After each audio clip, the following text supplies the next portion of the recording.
ഷുഹൈബൊക്കെ ഒന്ന് മ്യൂട്ടാക്കോ? ലോഗിനായി അറിഞ്ഞില്ല കേട്ടോ.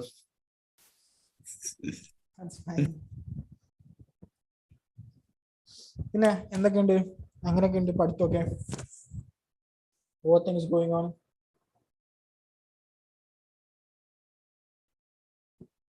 Somebody speak up please. മ്യൂട്ടൊക്കെ മാറ്റി സംസാരിച്ചപ്പോ. ഇന്നത്തെ ഷെഡ്യൂള് കഴിഞ്ഞു, ഇന്നത്തെ ഷെഡ്യൂൾ ആയിട്ടില്ല. ഓക്കെ, എന്താണ് പഠിത്തം എങ്ങനെ മൊത്തത്തില്, ലൈക്ക് സ്പീഡിൽ നടക്കുന്നുണ്ടോ അതോ? ഒരു ട്രാക്കിൽ എത്തുന്നുണ്ട്.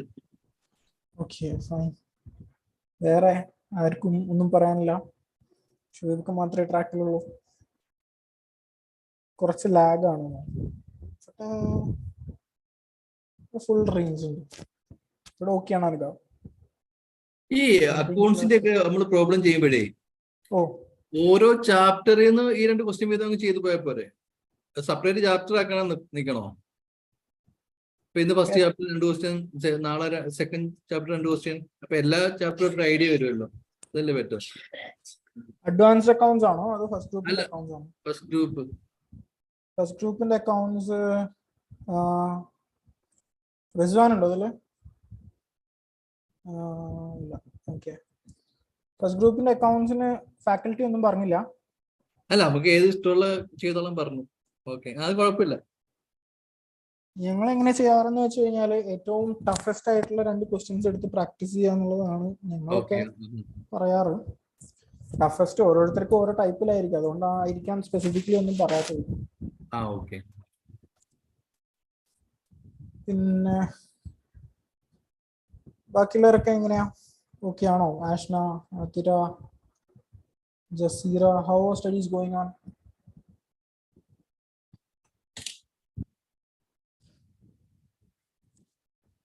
Come on guys, speak up.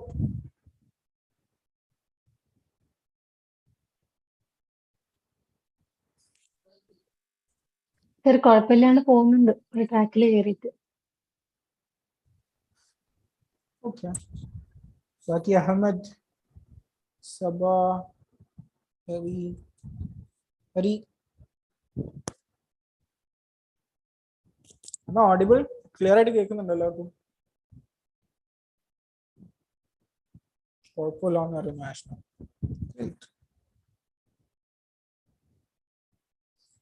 Okay fine, so let's start.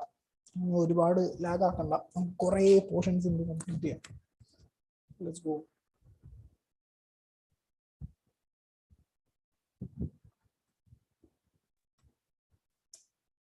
ആർക്കെങ്കിലും ഓഡിറ്റ് മടുപ്പ് പോകുന്നുണ്ടോ?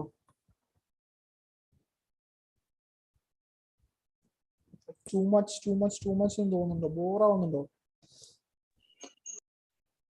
ശശിനിക്ക് മാത്രം ലോവാണ്, ബാക്കിയുള്ളവരുടെ കാര്യം പറയണ്ട. പഠിക്കുന്നുണ്ട് എന്നറിയാം, എവിടെ എത്തിയെന്നൊരു ഐഡിയ ഇല്ല. ABCD അതെന്താ? ഡെസ്റ്റിനേഷൻ അറിയില്ല, ട്രാവൽ മാത്രമേ ഉള്ളൂ.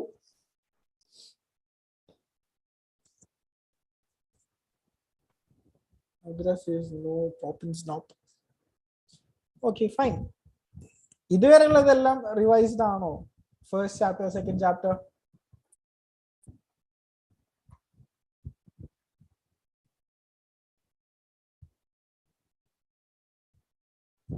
ആരും ഉണ്ടെന്നല്ലോ. Almost Madhura, yes, Sachini. Okay fine, good. Being the track. Okay, ഇനി എന്താ നമുക്ക് പറയാനുള്ളത്? ഡിസ്കസ് ചെയ്യാൻ എന്തൊക്കെയുണ്ട്?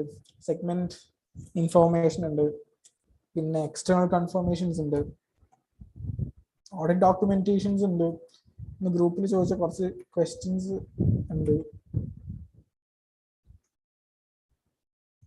വേറെ ഹരി ഓൺലൈൻ ഉണ്ടെന്നേ ഉള്ളൂ, ഒന്നും ഒരു അനക്കം കാണുന്നില്ലല്ലോ.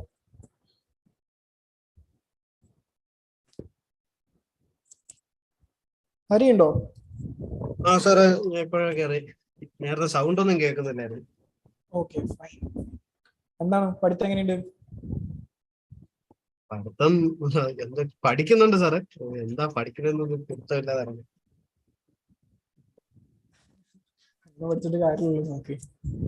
Okay, here is something I will tell you. ഇത് കുറേ നമുക്ക് തിയറി അല്ലെങ്കിൽ കുറേ അത് ES ആണെങ്കിലും SM ആണെങ്കിലും ഒക്കെ നമുക്ക് ചെയ്യാവുന്ന പല ഫാക്കൽറ്റീസും പറഞ്ഞിട്ടുണ്ടാവും. ഇത് നിങ്ങൾ കോണ്ടന്റ്സ് ഇല്ലേ ടെക്സ്റ്റ് ബുക്കിന്റെ, അതേപോലെ നിങ്ങൾക്ക് എഴുതി വെക്കാം. Okay, and when you read once ഒരു സൈഡിൽ ടിക്ക് ഇട്ടാൽ മതി. ഒരു വട്ടം വായിക്കാം, അർത്ഥം മനസ്സിലാക്കാം. നമ്മളിത് 4 ടൈപ്പ് റീഡിംഗ് ഉണ്ടെന്ന് പറയാം. One is A very silent reading, second one is the loudest reading, third is fast reading, fourth is the slowest reading. So first എന്താ വരുന്നതെന്ന് വെച്ചാൽ വളരെ ഫാസ്റ്റ് ആയിട്ട് വായിക്കാം. So like written representation, the auditor shall request management and where possible those എന്ന് പറഞ്ഞിട്ട് നല്ല സ്പീഡിൽ വായിച്ചോ, no problem. Even if you don't understand the meaning, no problem. Second thing is go very slow, word by word. The auditor shall request management and where appropriate those charged with comments. Third one is very loud reading. Okay, നിങ്ങളുടെ റൂമിൽ നിങ്ങൾ മാത്രമേ നിങ്ങൾക്ക് എത്ര loud ആണെങ്കിലും സംസാരിക്കാമല്ലോ. I can shout in class, അതുകൊണ്ട് ഇവിടുന്ന് ഞാൻ ട്രൈ ചെയ്യുന്നില്ല. സോ ലൗഡ് ആയിട്ട് റീഡ് ചെയ്യാം. And fourth one is definitely very silent reading. നിങ്ങൾക്ക് ആ സമയത്ത് ഭയങ്കര കോൺസെൻട്രേഷൻ ആയിരിക്കും. കാരണം ഒരേ സാധനം ഒരു 2 or 3 വട്ടം വായിച്ചു കഴിഞ്ഞാൽ തന്നെ മൈൻഡിൽ കുറേയൊക്കെ നമുക്ക് റീകളക്ട് ചെയ്യാൻ പറ്റും. So very silent reading to keep it seriously calm. Okay, വളരെ സൈലന്റ് ആയിട്ട് വളരെ സ്ലോ ആയിട്ട് വേണമെങ്കിലും ഫാസ്റ്റ് ആയിട്ട് വേണമെങ്കിലും വായിക്കാം. That depends on speed. Okay, ഇങ്ങനത്തെ ഒരു ലൈക്ക് ഒരു 20-21 days if you follow this thing for the theory, നിങ്ങൾക്ക് വളരെ പെട്ടെന്ന് അണ്ടർസ്റ്റാൻഡിങ് കേപ്പബിലിറ്റി ഉണ്ടാവും, റീഡിങ് സ്പീഡും കൂടും. ആൻഡ് റീഡിങ് പെട്ടെന്ന് വായിക്കുമ്പോൾ നമുക്ക് പെട്ടെന്ന് അണ്ടർസ്റ്റാൻഡ് ചെയ്യാൻ പറ്റും. Will have it in your mind. So ഈ പറയുന്ന പോലത്തെ ഡിഫിക്കൽട്ടീസ് ഉണ്ടെങ്കിൽ this is one solution I have tried it out and it worked for me, so I suggest it for you also. Fine, so let's start. Segment information. Segments endana? It can be branches or anything, right? Segments are also business of the clients. The auditor shall obtain sufficient appropriate audit evidence regarding the presentation and disclosure of segment information in accordance with the applicable financial reporting framework. So basically നമ്മൾ എന്താണ് കുറേ നേരം നമ്മൾ കുറേ ഭാഗങ്ങൾ നമ്മൾ applicable financial reporting ഫ്രെയിംവർക്കിന് presentation disclosure ഒക്കെ നമ്മളത് മാച്ച് ചെയ്യുന്നുണ്ടോ, റിഗാർഡിംഗ് ടു ദാറ്റ് ആണോ പ്രിപ്പയർ ചെയ്തിരിക്കുന്നത് എന്നൊക്കെ നമ്മൾ നോക്കുന്നുണ്ടല്ലേ.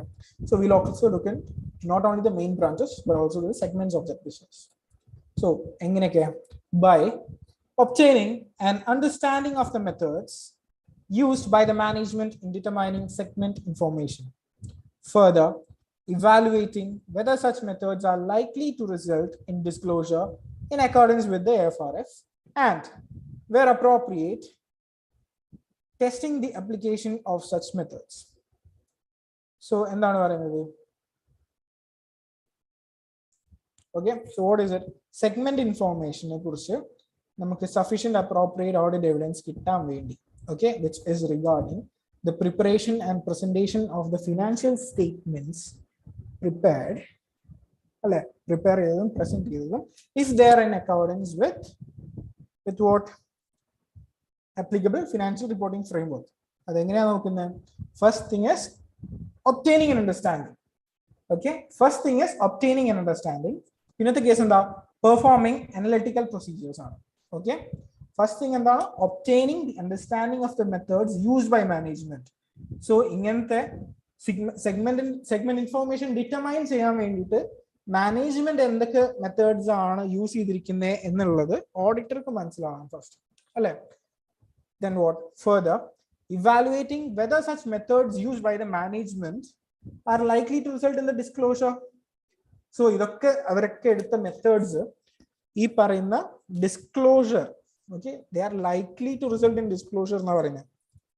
മേ ബി നോട്ട് ഓൾമോസ്റ്റ് 100% എല്ലാം ഡിസ്ക്ലോസ് ചെയ്യണം ചെയ്യാൻ എന്താ പറയാ ചെയ്തിരിക്കില്ല ചിലപ്പോ. So we have to evaluate that, right? So ആ മെത്തേഡ്സ് ഒക്കെ ഇവാലുവേറ്റ് ചെയ്യണം എന്നാ പറയുന്നത്. ഫസ്റ്റ്. സെക്കൻഡ് തിങ് എന്താ പറയുന്നത്? വേർ അപ്രോപ്രിയേറ്റ്, എവിടെയൊക്കെയാണോ ആവശ്യം, testing the application of such methods. So management വെച്ചിരിക്കുന്ന മെത്തേഡ്സ് ഒക്കെ ശരിക്കും പറയുന്ന ഈ പറയുന്ന അപ്രോപ്രിയേറ്റ് ആയിട്ട് അവിടെയൊക്കെ അപ്ലൈ ചെയ്യാവുന്നുണ്ടോ എന്ന് നമ്മൾ ടെസ്റ്റ് ചെയ്യണം. Okay, so what is it? First understand Okay, have an understanding. Obtain the understanding of the methods used by management. First, evaluate whether such methods are likely to result in disclosure. Where appropriate, test the application of such methods. Second point, perform analytical procedures. So wherever possible, perform analytical procedures or other audit procedures appropriate in the circumstances. So circumstances അനുസരിച്ച് വേണം ഈ പറയുന്ന audit procedures perform ചെയ്യാൻ. Audit procedures അല്ലെങ്കിൽ analytical procedures perform ചെയ്യണം എന്നാണ് പറയുന്നത്. Fine. എന്താണ് understanding the methods? Understanding the methods used by management എന്താണ്? Depending on the circumstances. So circumstances depend ചെയ്താണ് എല്ലാം നടക്കുന്നത്. Okay. Example of matters that may be relevant when obtaining an understanding of the methods used by the management in determining segment information and whether such methods are likely to result in disclosure in accordance with EFRF include. So എന്തൊക്കെ circumstancesലാണ് പറയുന്നത്? Sales transfers and charges between segments and elimination of inter-segment amounts. Comparisons with budgets and other expected results. For example, operating profits as a percentage of sales. Inter-segment profits and inter-segment amounts simply but inter-transfers between segments. Okay. Then what? The allocation of assets and costs among segments. Consistency with prior periods and the adequacy of the disclosures in relation or in respect to inconsistencies. So understanding of the methods used by management here, depending on these circumstances, we obtain understanding of the methods. So for example, in the paper, sales, transfers and charges between segments. So interdepartmental transfers. Similarly, inter-segment transfers, sales and the elimination of inter-segment amounts. Comparisons with budgets and other expected results. Costing budget costing we also prepare projections, right? Project files and project reports. But we only have an estimate. We only have an expectation that itra amount aayirikkum ennullayinu. So we are just budgeting. Our budgetum and the comparison with the budget ones and the expected results. For example, operating profits as a percentage of sales. Suppose I say, ee varsham eniki 25% GP undu, gross profit undu. Next year I can say maybe okay, I'm doing well and good in business. Nal chelappo 30%, 40% aayittu grow cheyam. Eniki budget cheyalo alle. And then what? The allocations of assets and costs among segments. Segments in a pricing under departmental costing, departmental accounting, I guess first group accounts right? Give me an answer. Yes or no? Okay, Poppin says yes. Yeah. So what does it say? Interdepartmental transfers നടക്കുമ്പോൾ അതിനകത്തൊരു profit ഉണ്ടാവും. ഓരോ ഡിപ്പാർട്ട്മെന്റിനും അടുത്ത ഡിപ്പാർട്ട്മെന്റിന് കൊടുക്കുന്നവർക്കൊക്കെ ഒരു pricing ഉണ്ട് അല്ലെ, cost ഉണ്ടല്ലോ.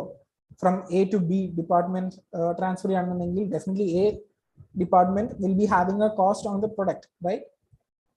Similarly, the allocation of assets and costs among segments. Then consistency with prior periods and the adequacy of disclosures. So എന്താ പറയുന്നത്, consistency with prior periods. Results ഒക്കെ കഴിഞ്ഞ വർഷങ്ങളിൽ വെച്ചിട്ട് എത്രമാത്രം കൺസിസ്റ്റന്റ് ആണെന്നോ അല്ലെങ്കിൽ കൺസിസ്റ്റന്റ് അല്ലെങ്കിൽ ഡിസ്ക്ലോഷേഴ്സ് ചെയ്യുകയും വേണം. ഓക്കെ, ഡിസ്ക്ലോഷർ കൊടുക്കുകയും വേണം. Finally SA 505 external confirmations. ഇതിനെക്കുറിച്ച് നമ്മൾ സംസാരിച്ചിട്ടുണ്ട് നേരത്തെ, എന്നാലും go elaborate on that.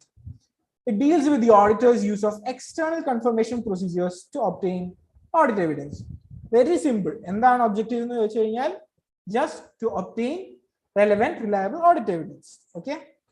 SA 500 indicates that the reliability of audit evidence is influenced by its source and its nature and is dependent on the individual circumstances. Collective alla, individual circumstances are, okay, under which it is obtained.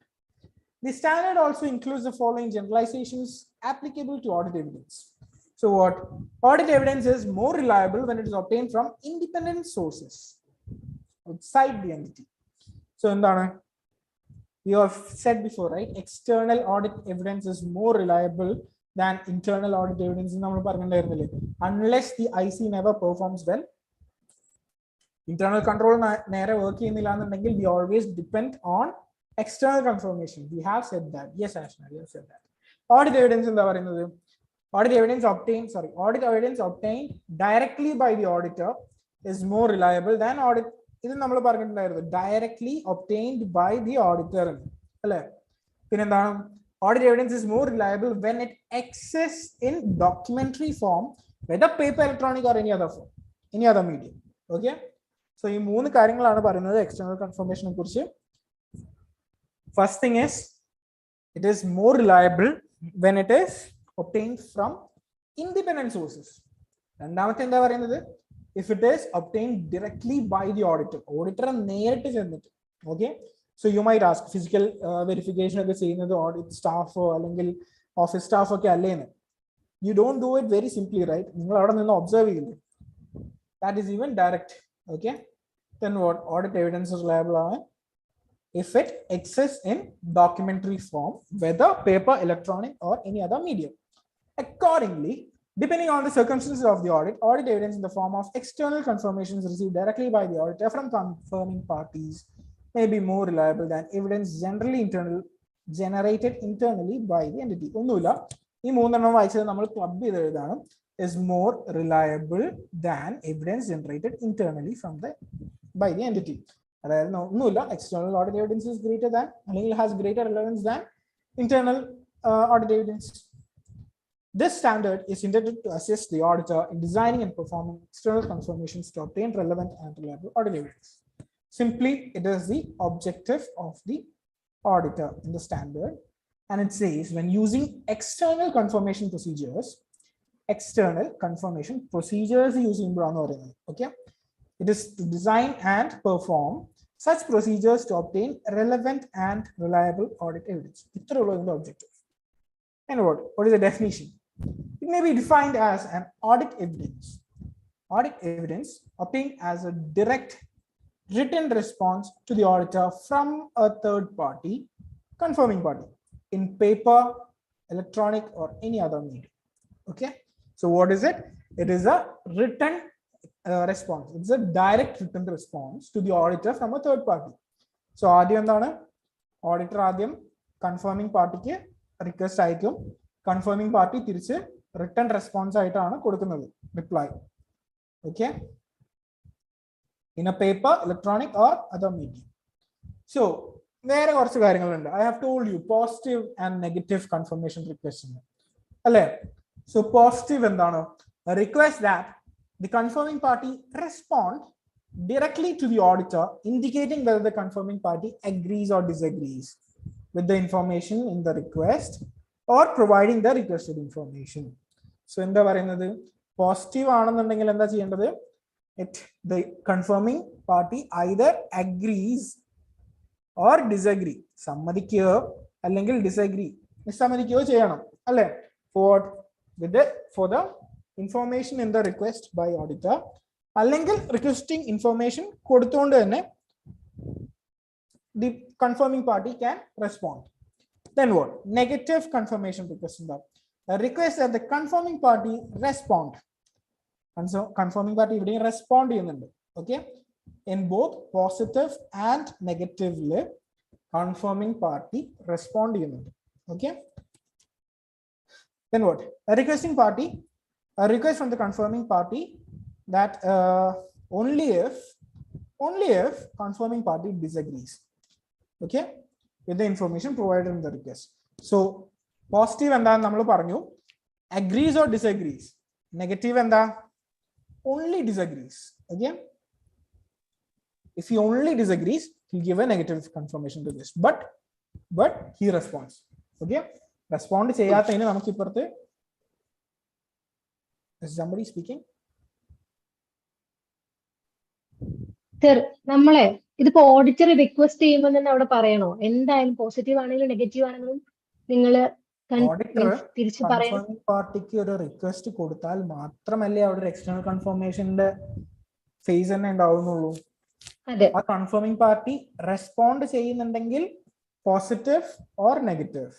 Even if he agrees or disagrees, it's positive. If he disagrees only, it's negative. എന്റെ question എന്താ വെച്ചാൽ ഇപ്പൊ നമ്മൾ auditor ഇപ്പൊ request ചെയ്യുമ്പോൾ തന്നെ പറയണോ, like നിങ്ങൾ ഇപ്പൊ എഗ്രി ചെയ്യുന്നുണ്ടെങ്കിലും ഡിസഗ്രി ചെയ്യുന്നുണ്ടെങ്കിലും എനിക്ക് തിരിച്ച് റിപ്ലൈ തരണം, അങ്ങനെയാണോ എന്നാണ് ചോദിച്ചത്? അല്ലെങ്കിൽ അവരെന്നെ തിരിച്ചു തരുകയാണോ? ഫോർ എക്സാമ്പിൾ ഇപ്പൊ ഞാൻ ഒരു ഓഡിറ്റർ പറയാണ് നിങ്ങളുടെ കയ്യിൽ ആ ബാലൻസ് ഉണ്ട്.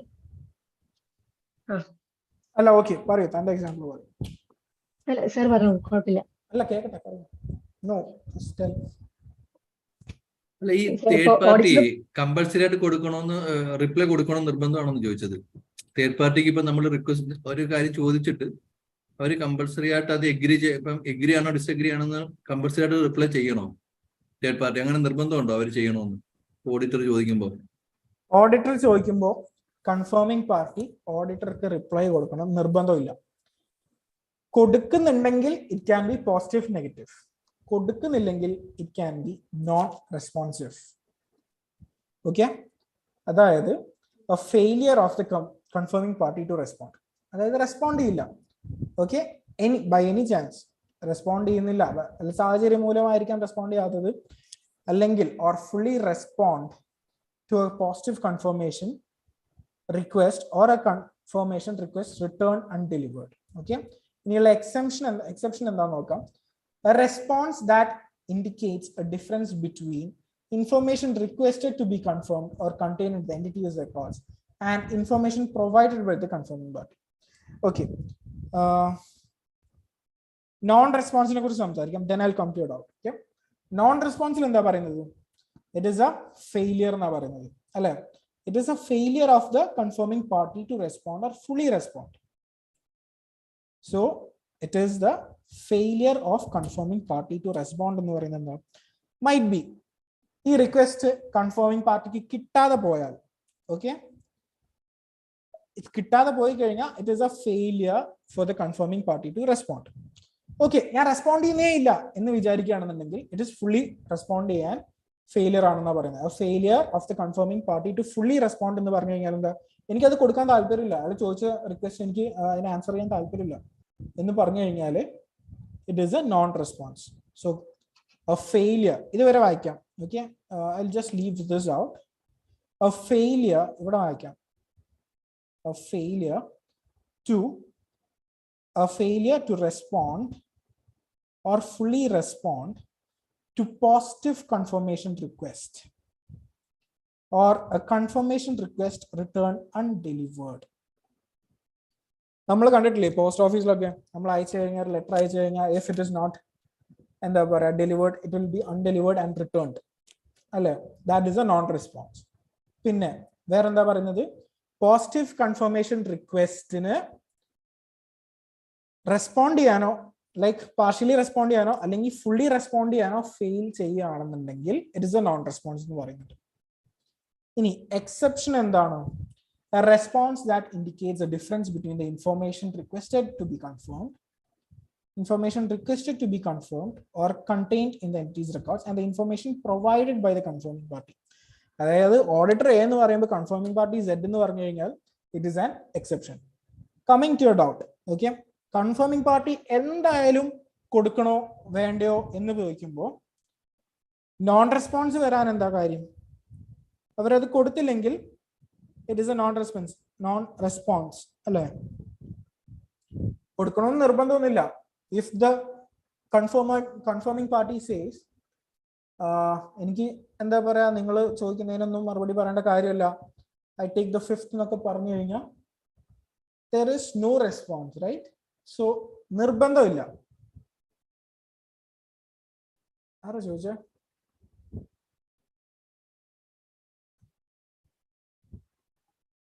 സാർ, അപ്പൊ ഈ നോൺ റെസ്പോൺസും നെഗറ്റീവ് കൺഫർമേഷൻ തമ്മിലുള്ള വ്യത്യാസം എന്താ?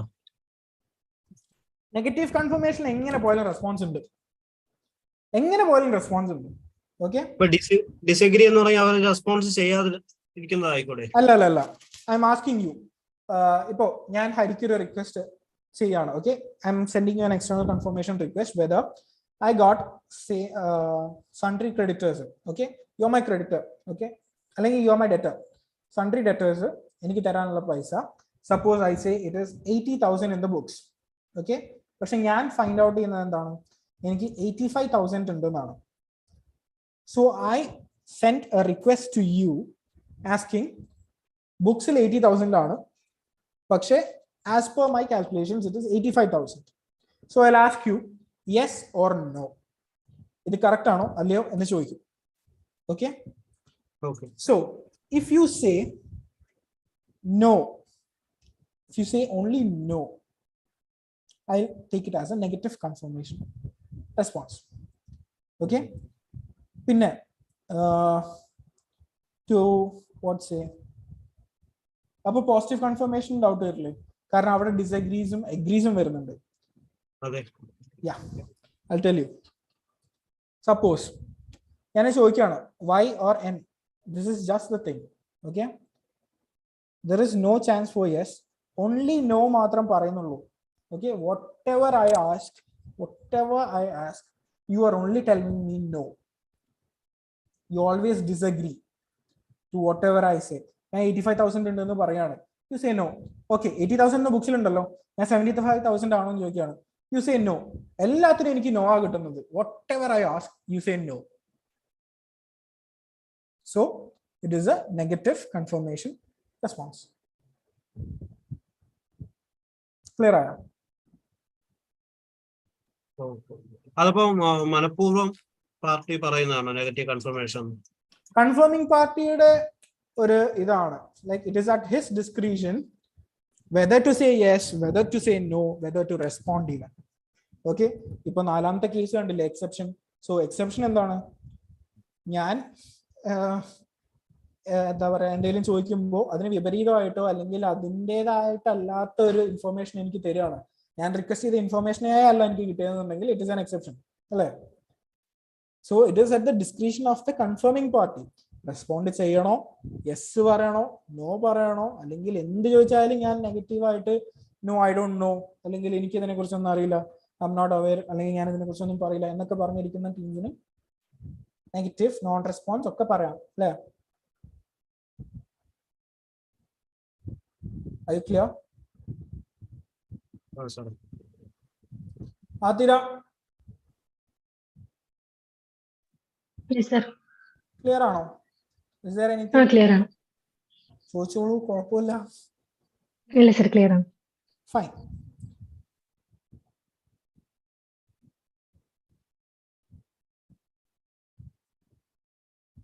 So what are the procedures? External confirmation procedures എന്തൊക്കെയാണ്? Determining the information to be confirmed or requested.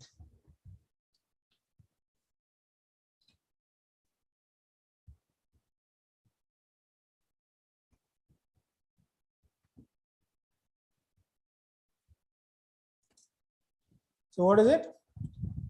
Determining the information to be confirmed or requested. Okay? എന്താണ് ചോദിക്കേണ്ടതിനെ കുറിച്ച് നമുക്കൊരു ഇത് വേണ്ടേ, നമ്മൾ അറിഞ്ഞിരിക്കണ്ടേ നമ്മൾ എന്താ ചോദിക്കാൻ പോകുന്നത്. So we should determine what to ask. Sundry ക്രെഡിറ്റേഴ്സിനെ കുറിച്ചുള്ള എനിക്ക് എന്തെങ്കിലും ഡൗട്ട്സ് ആവാം. Selecting the appropriate confirming party. ഞാൻ ഹരിയുടെ അടുത്ത് ചോദിക്കേണ്ട ക്വസ്റ്റിന് ഹരിയോട് തന്നെ ഹരി എന്ന് വിളിച്ച് ചോദിക്കണ്ടേ? ഹരിയോട് ചോദിക്കേണ്ട കാര്യം ഞാൻ വന്നിട്ട് ജസീറോട് ചോദിച്ചാൽ എങ്ങനെ ഇരിക്കും? So you have to make sure of whether you are asking the appropriate confirming party. Then what? Designing the confirmation request, including determining that requests are properly addressed and contain return information for responses to be sent directly to the auditor. അതായത് confirmation request design ചെയ്യുക and request എന്തൊക്കെയാണ് ചോദിക്കേണ്ടതെന്നുള്ളത് properly addressed ആയിരിക്കണം and ഒരു response തിരിച്ച് കിട്ടുന്ന രീതിക്കായിരിക്കണം. അല്ലാണ്ട് നിങ്ങൾ എന്തെങ്കിലും പ്രൊവോക്കിംഗ് ഒക്കെ ആയിട്ട് ചോദിച്ചു കഴിഞ്ഞാൽ you won't ever get any response. And what? Sending the request including follow-up requests when applicable to the confirming party. So confirming party എടുത്ത് വെറുതെ റിക്വസ്റ്റ് അയച്ചിട്ട് അവർ നിങ്ങൾക്ക് ഒന്നും തന്നില്ല എന്ന് വിചാരിക്കാം. Okay, if it is a non, I mean what? Non response ആണെന്ന് വിചാരിക്കുക. You again send up A follow up request. അതിനും അവരൊന്നും പറഞ്ഞില്ലെങ്കിൽ യു ക്യാൻ കീപ് ക്വയറ്റ്. കാരണം അവർ റെസ്പോണ്ട് ചെയ്യാനേ പോകുന്നില്ല എന്നതിന്റെ അർത്ഥം.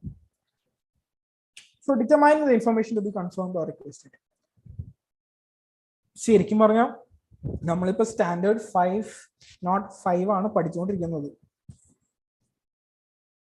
Okay. Determining the information to be confirmed or requested. External confirmation procedures frequently are performed to confirm or request information regarding account balances and their elements. They may also be used to confirm terms of agreements, contracts, or transactions between an entity and other parties, or to confirm the absence of certain conditions such as side agreements. Suppose, okay, I had a case. എനിക്കൊരു doubt ഉണ്ടായിരുന്നു that when I was filing some person's ITR, okay, this person has taken a loan, home loan, okay, home loan എടുത്തിരിക്കുന്നത് ആളുടെ അച്ഛന്റെ പ്രോപ്പർട്ടിയിലാണ്. So അതിന്റെ interest അടയ്ക്കുന്നതൊക്കെ ഇയാളാണ്. പക്ഷേ അവിടെ വരുന്ന ചില കണ്ടീഷൻസ് ഉണ്ട്. സോ ഡെഫിനറ്റ്ലി ഇൻട്രസ്റ്റ് അടയ്ക്കുന്നുണ്ടെങ്കിൽ അയാൾക്ക് എന്തെങ്കിലും ഒരു ഡിറക്ഷൻ ഒക്കെ കിട്ടണമല്ലേ. That is what we first thought. പക്ഷേ ആരുടെ പേരിലാണ് വീട്? അച്ഛന്റെ പേരിലാണ്. ഇയാൾക്ക് എന്തെങ്കിലും ഒരു like any right on the property ഉണ്ടോ? ഉണ്ട്. That after the father dies the property will come to his hands because he is a legal heir. അല്ലാണ്ട് he doesn't have any right or authority over the property. And what? പിന്നെ എന്താ ആലോചിച്ചെന്ന് വെച്ച് കഴിഞ്ഞാൽ ഇങ്ങനൊരു സംഭവം ചെയ്യണമെന്നുണ്ടെങ്കിൽ okay, this person has already confirmed ഈ ഒരു പറയുന്ന പ്രോപ്പർട്ടി ലെറ്റ് ഔട്ട് പ്രോപ്പർട്ടി ആണെന്നും ഇത് ഇയാളുടെ റിലേറ്റീവ്സിന് കൊടുക്കുകയും ചെയ്തിട്ടുണ്ട്. Okay, his father has agreed verbally. അപ്പൊ എന്താണ് അവിടെ ഒരു സബ്ലെറ്റിംഗ് അഗ്രിമെന്റ് ഇല്ല, ഒരു സൈഡ് അഗ്രിമെന്റ് ഇല്ല.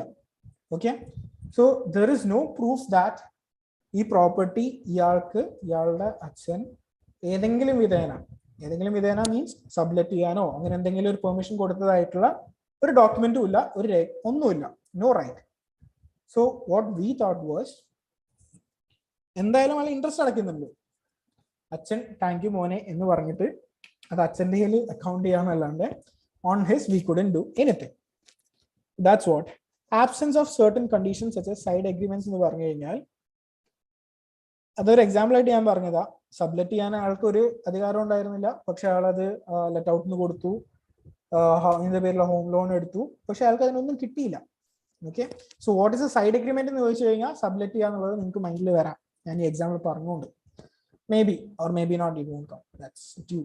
സോ എന്താ പറയുന്നത്, external confirmation procedures frequently are performed to confirm or request information regarding account balances or other elements. Okay, so account balance അതിന്റെ എലമെന്റ്സിനെ കുറിച്ചാണ് കൂടുതലും എക്സ്റ്റേണൽ കൺഫർമേഷൻ നമ്മൾ ചോദിക്കാറ്, റിക്വസ്റ്റ് ചെയ്യാറ്. They may also be used to confirm terms of agreements. എന്തെങ്കിലും അഗ്രിമെന്റ്സിന്റെ ടേംസിന് doubts ഉണ്ടെങ്കിൽ അത് confirm ചെയ്യാൻ വേണ്ടി ചോദിക്കാം. ഓക്കെ, അഗ്രിമെന്റ്സിലോ കോൺട്രാക്ട്സിലോ അല്ലെങ്കിൽ any transactions between the entity and other parties. So as I said, ക്രെഡിറ്റേഴ്സിനോട് എനിക്ക് എന്ത് വേണമെങ്കിലും ചോദിക്കാമല്ലോ, my balances are like this, what are your balances, is it matching, yes or no, എന്ത് വേണമെങ്കിലും എനിക്ക് ചോദിക്കാം. And what? Or to confirm the absence of certain conditions. എന്തെങ്കിലും certain conditions ഉണ്ട്, ഞാൻ പറഞ്ഞ പോലെ തന്നെ സബ്ലെറ്റ് ചെയ്യാൻ ഒരു അഗ്രിമെന്റ് ഇല്ല എന്നുണ്ടെങ്കിൽ I can even confirm that from the father, right? Selecting the appropriate confirming party. ഞാൻ പറഞ്ഞ പോലെ ഹരിയോട് എനിക്ക് ചോദിക്കേണ്ട ചോദ്യം, if it is about Hari, I should always ask Hari, right? I cannot ask Jasira or Sajini. So confirming പാർട്ടിന്റെ correct ആയിരിക്കണം ആൾ. Okay, responses to the confirmation requests provide more relevant and reliable audit evidence. When confirmation requests are sent to a confirming party, the auditor believes is knowledgeable about the information to be confirmed. So അതിനെക്കുറിച്ച് അറിവുള്ള ആളായിരിക്കണം.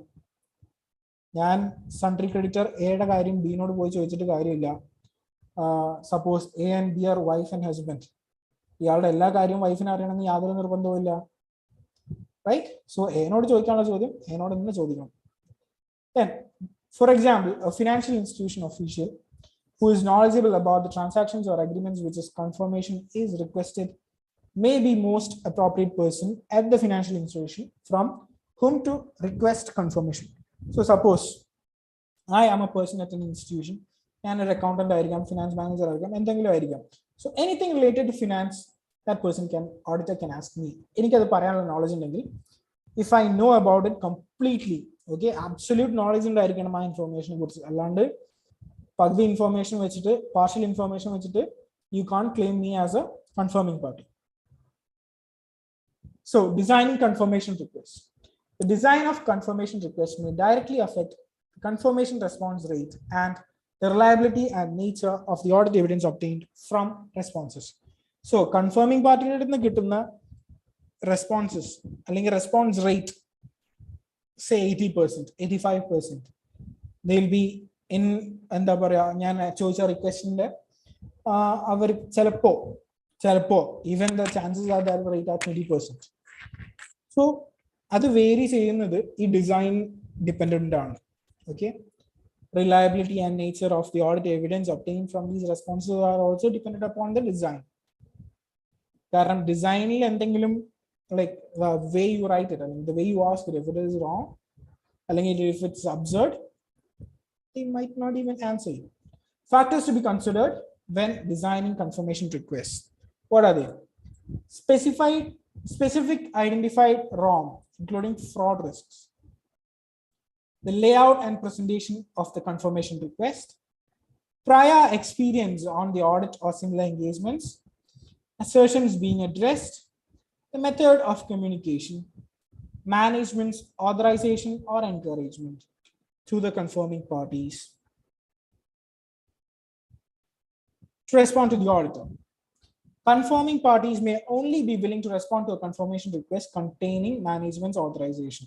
മാനേജ്മെന്റിന്റെ authorization ഇല്ലാത്തൊരു സംഭവത്തിനോട് ഒരിക്കലും confirming party answer ചെയ്യില്ല.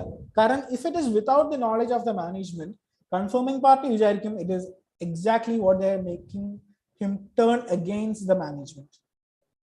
Okay, then what? The ability of the intended confirming party to confirm, ability of the intended company confirming party to confirm or provide the requested information. Okay, for example, individual invoice amounts versus total balance. Same. So where is it? Design ചെയ്യുമ്പോൾ considering the factors എന്തൊക്കെയാണ്? First thing, identified wrong, specifically identified wrong. Okay, then what? The layout and presentation. Then prior experience on the audit or similar engagements. The assertions should be addressed. And the methods of communication, for example, in paper form, electronic, or any other medium. Management and authorization and down. Then what? E confirming party, he should be in a sane mentality, like sane mental state. ഇയാൾ insane ആണ് അല്ലെങ്കിൽ minor ആണ്, അങ്ങനെയുള്ള ആൾക്കാരുടെ അടുത്ത് നമുക്കൊരു contract പോലും വയ്ക്കാൻ പറ്റില്ല അല്ലെ. So how can even we confirm things from them? Then what? Follow up ne kurichu enda paraya? The auditor may send an additional confirmation request when a reply to assertion. Sir, ഇവിടെ ഈ assertion being addressed എന്ന് ഉദ്ദേശിക്കുന്നത് എന്താ? നിങ്ങൾ റിസ്കിനെ അസേർഷനിലൂടെ അല്ലേ identify ചെയ്യുന്നത്? അതെ, ആ അസേർഷൻസ് കൂടി അതിൽ പറയണമെന്നേ പറയുന്നുള്ളൂ. You should even address that. Okay. Follow up on confirmation requests. The auditor may send an additional confirmation request when a reply to the previous request has not been received within a reasonable time. So ഞാൻ ഇന്നലെ message അയച്ചു, അയാൾ എനിക്ക് ഇന്ന് reply തന്നില്ല, നാളെ reply തരുമോന്ന് അറിയില്ല, അങ്ങനെയല്ല. You have A reasonable time. ആ റീസണബിൾ ടൈം ഉണ്ട്. അത് കഴിഞ്ഞാൽ you can send A follow up request. അല്ലെങ്കിൽ ഞാൻ ഇന്നലെ അയച്ചിട്ടേ ഉള്ളൂ, ഇന്നാളെ എനിക്ക് റിപ്ലൈ തന്നില്ലല്ലോ, അല്ലെങ്കിൽ നാളെ 2 ദിവസം കഴിഞ്ഞിട്ട് എനിക്ക് റിപ്ലൈ തന്നില്ലല്ലോ. I should set a reasonable time. ഞാൻ ഇവിടെ നിന്ന് ഒരു സ്പീഡ് പോസ്റ്റ് അയച്ചാലും I take to be minimum 3 to 5 days of business days to reach there എന്നൊക്കെ നമ്മൾ പറയില്ലേ. So give a reasonable time. ആ റീസണബിൾ ടൈം കഴിഞ്ഞും നമ്മൾക്ക് നമ്മുടെ റിക്വസ്റ്റിന് ഒരു റിപ്ലൈ ഇല്ല, റെസ്പോൺസ് ഇല്ല എന്നുണ്ടെങ്കിൽ do send a follow-up request. For example, the auditor having re-verified the accuracy of the original address, send an additional or follow-up request, right? So management's refusal to allow the auditors to send a confirmation request. ഞാൻ പറഞ്ഞിട്ടുണ്ടായിരുന്നു management അതോറിറ്റിയോ അല്ലെങ്കിൽ ഒരു എൻകറേജ്മെന്റോ okay you can do എന്ന് personal പറയാനെങ്കിലും management ചെയ്തിട്ടുണ്ടെങ്കിൽ there is an encouragement at least. So if management refuses to allow the auditor to send a confirmation request, the auditor shall refuse ചെയ്യുകയാണെന്നുണ്ടെങ്കിൽ എന്തൊക്കെയാണ്? Inquire as to the management's reason for the refusal, right? What do? Inquire reasons for the refusal and seek audit evidence as to their validity and reasonableness. So refuse ചെയ്യാണെന്നുണ്ടെങ്കിൽ എനിക്ക് വേറെ option ഇല്ല, external confirming party contact ചെയ്യാൻ. So what I do, I'll seek audit evidence as to their validity and reasonableness. എനിക്ക് reasonable ആണെന്ന് തോന്നുന്ന രീതിക്ക് ഞാൻ audit evidence എങ്ങനെയെങ്കിലും seek ചെയ്യാം. Okay, then what? Evaluate the implications of management's refusal on the auditor's assessment of relevant wrong, including risk of fraud, and on timing, nature, and extent of audit procedures. So implications of management's refusal on auditors assessment of relevant wrong. So management to refuse ചെയ്യാണെന്നുണ്ടെങ്കിൽ you should even evaluate എന്തുകൊണ്ടായിരിക്കും management ഇങ്ങനെ പറയുന്നത്. So there might be some risk factor that I'm afraid of, like എന്താ പറയാ, I'm fearing that some risk due to fraud is there. അതുകൊണ്ടായിരിക്കാം management അത് refuse ചെയ്യുന്നത്. So I can evaluate the implications of refusal on auditors assessment of the relevant wrong, including fraud, and the nature, timing, and extent of other procedures also. So management refuse then session if they are saying no, you can't do that, you can't check this, എന്താ പറയാ, എന്തെങ്കിലുമൊക്കെ refuse ചെയ്യാം, അല്ലെങ്കിൽ എന്തെങ്കിലുമൊക്കെ നമുക്ക് will get an implication എന്തുകൊണ്ട് management അങ്ങനെ ചെയ്യുന്നു എന്നുള്ളതിനെ കുറിച്ച്. Fine. Then what? Perform alternative audit procedures designed to obtain relevant and reliable audit evidence. നമുക്ക് വേറെ വഴിയൊന്നുമില്ല, മാനേജ്മെന്റ് അങ്ങനെ റെഫ്യൂസ് ചെയ്യുന്നുണ്ട്, കൊടുക്കണ്ട, അല്ലെങ്കിൽ I won't authorize this request എന്നൊക്കെ പറയുകയാണെന്നുണ്ടെങ്കിൽ first thing we'll inquire what is the reason for the refusal. പിന്നെ we even evaluate the implications of refusal. Then what? We perform alternative audit procedures. We'll do just alternative audit procedures.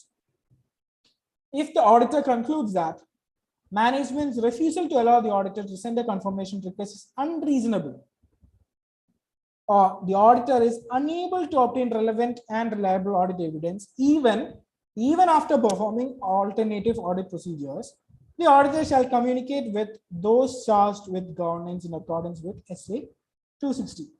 So SA 260 with pragaram, those charged with governance in the communicate ചെയ്യുന്നത്. കാരണം management refuse ചെയ്യുന്നതിന്റെ reason എന്താണെന്ന് മനസ്സിലാവുന്നില്ല. That is so unreasonable. അല്ലെങ്കിൽ അവർ പറയുന്ന reason ഒരിക്കലും ന്യായമായി വരുന്നില്ല.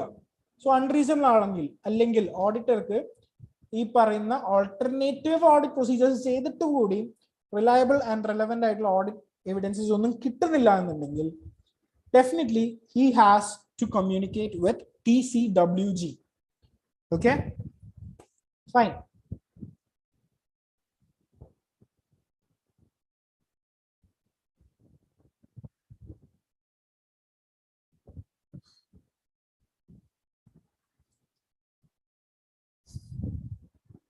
The auditor shall determine the implications in accordance with standard 705. 705 പറയുമ്പോൾ detail ആയിട്ട് മനസ്സിലാവും. Okay, so what the results to the external confirmation procedures. So reliability of responses. If the auditor identifies factors that give rise to doubts about the reliability of the response to a confirming request, the auditor shall obtain further audit evidence to resolve those doubts.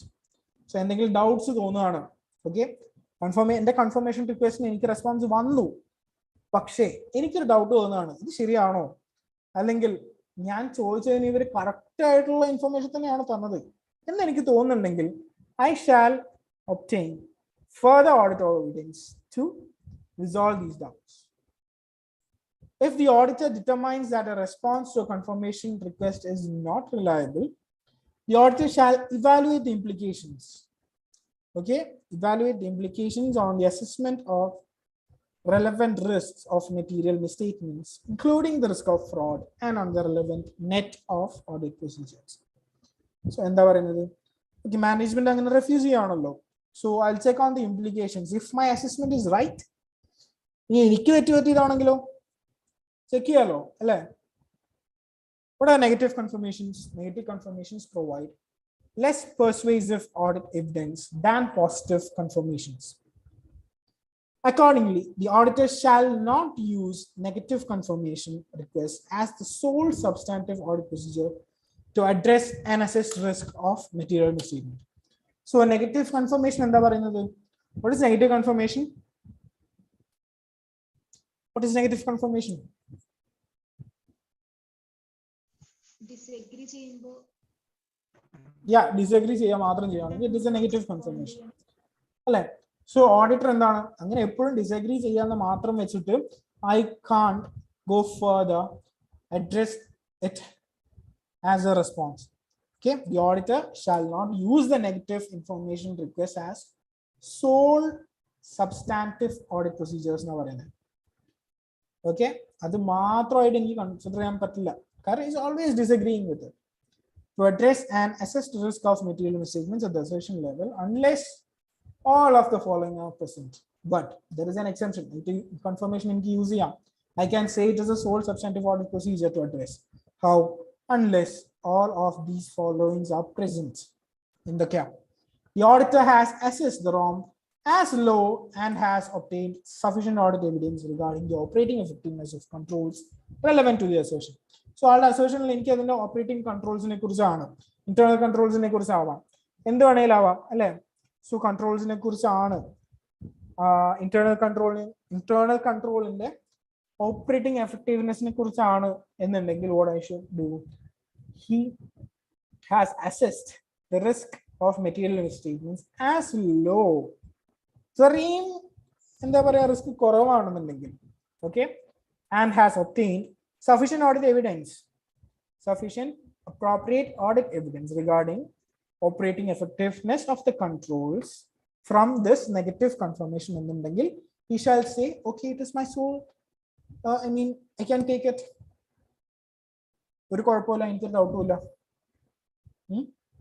Then what? The population of items subject to negative confirmation procedures comprises of a large number of small homogeneous account balances and transactions or conditions. ചെറിയ കുട്ടി കാര്യങ്ങളെ കുറിച്ചാണ് ഞാൻ ഈ confirmation എടുത്ത് അതിൽ negative ആണെന്നുണ്ടെങ്കിൽ I don't really need to have any doubt on this. Negative ആണെന്നുണ്ടെങ്കിൽ ഓക്കെ നെഗറ്റീവ് ആണെന്ന് എനിക്ക് വേറെ പ്രശ്നങ്ങളൊന്നും തോന്നുന്നില്ല എന്നുണ്ടെങ്കിൽ I can take the negative confirmation as good. Okay, a very low expectation rate is expected. And തീരെ പ്രതീക്ഷിച്ചിട്ടില്ല ആ കൺഫേമിംഗ് പാർട്ടി എനിക്ക് റെസ്പോണ്ട് ചെയ്യുന്നു. My expecting rate was very low. എന്നിട്ട് പോലും അയാളത് ഓക്കെ ഡിസഗ്രി ചെയ്യുന്നുണ്ട് എന്ന് പറഞ്ഞിട്ടുണ്ടെങ്കിൽ അയച്ചില്ലേ. Then the auditor is not aware of the circumstances of the conditions that would cause the recipients of negative information request to disregard such request. Auditor അത്രയും careless ആയിരിക്കണം. അല്ലെങ്കിൽ he is not aware of the circumstances or conditions that he requested. Okay, ഞാൻ അയാൾ എനിക്ക് negative confirmation അയച്ചു, I take that എന്ന് പറഞ്ഞിട്ട് ഞാൻ മുന്നോട്ട് പോവാണ്. പക്ഷെ in the future on the request I asked there was more than something negative. Disagree ചെയ്യാനുള്ളതല്ലാണ്ട് അല്ലെങ്കിൽ some information could have been even more provided by the confirming party. Okay, so ഈ 4 conditions ആണ് negative കൺഫർമേഷനെ എങ്ങനെ എടുക്കണം എന്ന് determine ചെയ്യാൻ ഓഡിറ്ററിനെ help ചെയ്യുന്നത്. Suppose I say ഞാൻ my expectation rate was low എന്ന് പറഞ്ഞല്ലോ. My expectation rate was low. ഞാൻ ഇന്ന കാര്യത്തിനെ കുറിച്ച് ചോദിച്ചു because it's small അല്ലെങ്കിൽ because it is not of a big matter. This confirming party എനിക്ക് ചിലപ്പോൾ അത് തരില്ല അതിനൊരു റെസ്പോൺസും തരില്ലായിരിക്കും എന്ന് ഞാൻ വിചാരിച്ചിരിക്കുന്ന സമയത്തായിരിക്കും എനിക്ക് ആ നെഗറ്റീവ് കൺഫർമേഷൻ എങ്കിലും കിട്ടിയിരിക്കുന്നത്. So I think it is valid for me. പിന്നെന്താ പറയുന്നത്, if the transactions, okay, if the confirmation procedures comprises only a large number of small homogeneous account balances, transactions or conditions, അതായത് ചെറിയ ചെറിയ എന്തെങ്കിലും ട്രാൻസാക്ഷൻസോ അല്ലെങ്കിൽ സെയിം കൈൻഡ് ഓഫ് ട്രാൻസാക്ഷൻസിനെ കുറിച്ചാണെങ്കിലോ അങ്ങനത്തെ ട്രാൻസാക്ഷൻ അക്കൗണ്ട് ബാലൻസസ് കണ്ടീഷൻസിനെ കുറിച്ച് വരുന്ന സംഭവമാണെന്നുണ്ടെങ്കിൽ I take it valid. Okay, negative ആണെങ്കിലും ഐ ടേക്ക് ഇറ്റ് വാലിഡ്. പിന്നെന്താ പറയുന്നത്, ഈ പറയുന്ന റിസ്ക് അസസ് ചെയ്ത റിസ്ക് അത്രയും ലോ ആണ്, വലിയ പ്രാധാന്യമൊന്നും ഇല്ല. ഇപ്പൊ ഈ ഒരു ചെറിയ റിസ്ക് ആയിട്ട് എന്താ പറയാ, I cannot put it as zero, right? We can only push it down to lowest as possible risk. Okay, so എനിക്ക് ആ റിസ്ക് അത്രയും ലോ ആണെന്ന് തോന്നുകയാണ്, അല്ലെങ്കിൽ എനിക്ക് ആ കൺഫേമിങ് നെഗറ്റീവ് കൺഫർമേഷൻ എനിക്ക് തോന്നുകയാണ്, okay it is well fine sufficient and appropriate for me to go for, so I will take it. Then what? Evaluating the evidence obtained. The auditor shall evaluate whether the results of the confirmation procedures provide relevant audit evidence or whether performing further audit procedures is necessary. So കൂടുതൽ എന്തെങ്കിലും ചെയ്യണോ വേണ്ടയോ അല്ലെങ്കിൽ ഈ തന്ന evidence ഒക്കെ മതിയോ എന്നൊക്കെ ഡിറ്റർമൈൻ ചെയ്യുന്ന ആരോ? Auditor. Fine. So what? Initial audit engagement. Initial audit engagement ആണല്ലോ. So it's 8:26. We'll take 5 minutes break. 8:31 ആവുമ്പോൾ നമുക്ക് തുടങ്ങാം. 8:32 ആവുമ്പോൾ everyone should be online. Okay? Sir doubt ചോദിച്ചോട്ടെ. ചോദിക്കും. ഈ നെഗറ്റീവ് കൺഫർമേഷൻ 4 കണ്ടീഷൻസ് പറഞ്ഞില്ലേ? നെഗറ്റീവ് കൺഫർമേഷൻ അത് നെഗറ്റീവ് കൺഫർമേഷൻ ഇപ്പൊ നമുക്കൊരു ഡിസഗ്രി ആയിട്ടുള്ളൊരു കൺഫർമേഷൻ കിട്ടുന്നതെങ്കിലാണോ, എന്താണ് ചെയ്യേണ്ടതെന്നാണ് പറയുന്നത്? അതായത് ഈ 4 കണ്ടീഷൻസ് നെഗറ്റീവ് കൺഫർമേഷൻ ഉണ്ടായാൽ നമ്മൾ ചെയ്യേണ്ടതാണോ, അല്ലെങ്കിൽ അങ്ങനെയല്ല?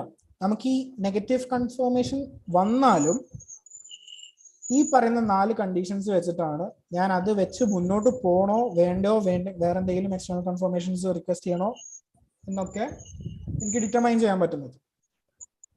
നെഗറ്റീവ് കൺഫർമേഷൻ വന്നാൽ നെഗറ്റീവ് കൺഫർമേഷൻ ഉണ്ടെങ്കിലാണ് ഈ 4 കണ്ടീഷൻ വെച്ചിട്ട് ഞാൻ ഇതായിട്ട് മുന്നോട്ട് പോകണോ വേണ്ടയോ വേറെ എന്തെങ്കിലും റിക്വസ്റ്റ് ചെയ്യണോ എന്നൊക്കെ ഞാൻ തീരുമാനിക്കേണ്ടത്. Okay, fine. So what's the time? It's 8:27. So 8:35 be back.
Is everyone back?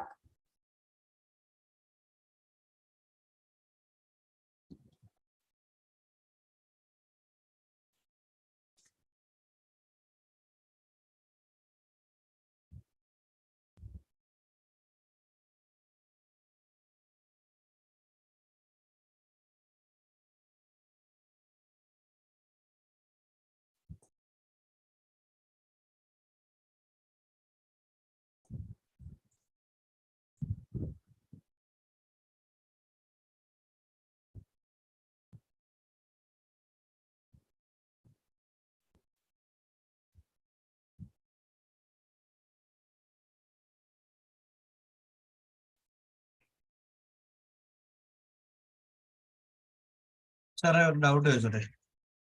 ഓ, ഈ നമ്മൾ റിട്ടേൺ റെപ്രസെന്റേഷനിൽ മാനേജ്മെന്റ് റെസ്പോൺസിബിലിറ്റിയെ പറ്റി ഒരു അസർഷൻ റിട്ടേൺ റെപ്രസെന്റേഷൻ വേണം എന്ന് പറയുന്ന പോയിന്റിൽ ടെക്സ്റ്റിൽ അതിലെന്ത് റിലവൻസ് ആ സാറേ? കാരണം മാനേജ്മെന്റ് ചെയ്തു തരുന്ന അക്കൗണ്ട്സിന്റെ അസർഷൻ നമ്മൾ ഐഡന്റിഫൈ ചെയ്യണം. എന്നിട്ട് അത് ശരിയാണെന്ന് വീണ്ടും മാനേജ്മെന്റിന്റെ റിട്ടേൺ റെപ്രസെന്റേഷൻ എഴുതി വാങ്ങണം എന്ന് പറയുന്നത്. അതായത് മാനേജ്മെന്റ് തന്നെയാണ് ഇത് പ്രിപ്പയർ ചെയ്തിരിക്കുന്നതും പ്രസന്റ് ചെയ്തിരിക്കുന്നതും എന്നുള്ളതിന്റെ ഒരു റിട്ടേൺ ഡിസ്ക്ലോഷറോ അല്ലെങ്കിൽ എന്തോ വേണമെന്നല്ലേ ഇതിൽ നമ്മൾ നോക്കിയിട്ടുണ്ടായിരുന്നോ? നമ്മളത് പറഞ്ഞിട്ടുണ്ടല്ലോ ഇവിടെ. ഒരു സെക്കൻഡ്.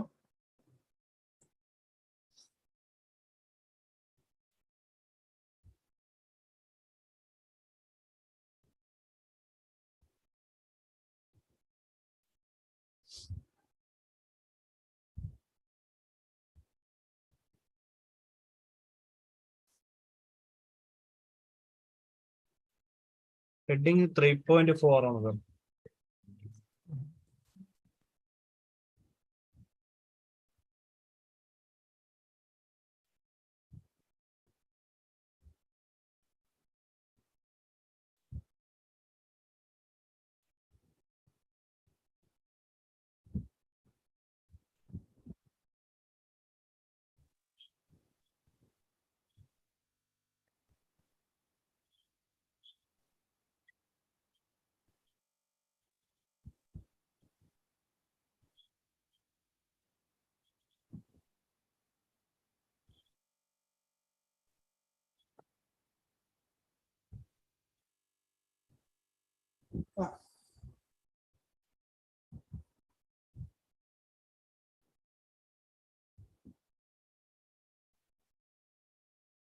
ഈ റിട്ടേൺ റെപ്രസെന്റേഷൻ എവിടെയാ വരുന്നതെന്ന് അറിയോ? ഇത് എന്ത് വെച്ചിട്ട് ചെക്ക് ചെയ്യുന്നതെന്ന് അറിയോ? ഓഡിറ്റ് എൻഗേജ്മെന്റിൽ ഇവർ ഇതേ സംഭവം എഴുതിയിട്ടുണ്ടാവും, management responsibilities. So just to verify that, okay, just to check that if they are given as in same, ഈ റിട്ടേൺ റെപ്രസെന്റേഷൻസ് ഓഡിറ്റർ മേടിക്കാറുണ്ട്. ഇവിടെ ഇതിന്റെ audit evidence obtained during the audit that management has fulfilled the responsibilities is not sufficient without obtaining that confirmation. Okay. അപ്പൊ ഇങ്ങനെ വാങ്ങുന്ന return representation നമ്മൾ sufficient audit evidence ആയിട്ട് consider ചെയ്യാമോ? കൺസിഡർ ചെയ്യാം. But what is it? അതായത് management ആണ് ഈ പറയുന്ന ഫിനാൻഷ്യൽസ് എല്ലാം ഉണ്ടാക്കിയിരിക്കുന്നത്. നമ്മൾ അതിൽ നിന്നാണ് ഈ പറയുന്ന sufficient appropriate audit evidence draw ചെയ്യാൻ വേണ്ടി ഓഡിറ്റ് നടത്താൻ പോകുന്നത്. So they have to give us in writing that അവർ തന്നെയാണ്, അവർക്ക് ഇതിനെക്കുറിച്ച് കംപ്ലീറ്റ് നോളജ് ഉണ്ട്, അവരുടെ റെസ്പോൺസിബിലിറ്റി അവർ ഫുൾഫിൽ ചെയ്തു എന്ന് നമുക്ക് എഴുതി തരണം. സാർ മാനേജ്മെന്റ് റെസ്പോൺസിബിലിറ്റീസ് ഫുൾഫിൽ ചെയ്തെന്ന് പറഞ്ഞിട്ടുള്ള ഒരു റിട്ടേൺ റെപ്രസെന്റേഷൻ കൊടുക്കുന്നില്ലേ? അതാണല്ലോ സംഭവം. അതന്നെയാണ് സെയിം സംഭവം. Return representations about management's responsibility. We are discussing about the same thing.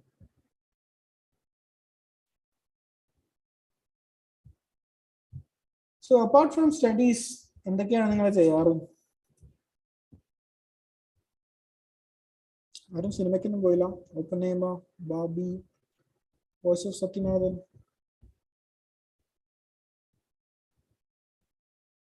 No movies, only studies.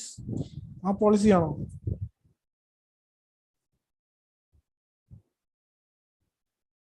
അതിൽ കമ്മ്യൂട്ട് ചെയ്ത് സംസാരിക്കണോ, ഞാൻ മാത്രം സംസാരിക്കുന്നത് എനിക്ക് റേഡിയോ ഓഡിറ്റിംഗ് തന്നെ ഉണ്ട് കുറെ, അതിനിടയിൽ കൂടെ മൂവീസും കൂടി സീന.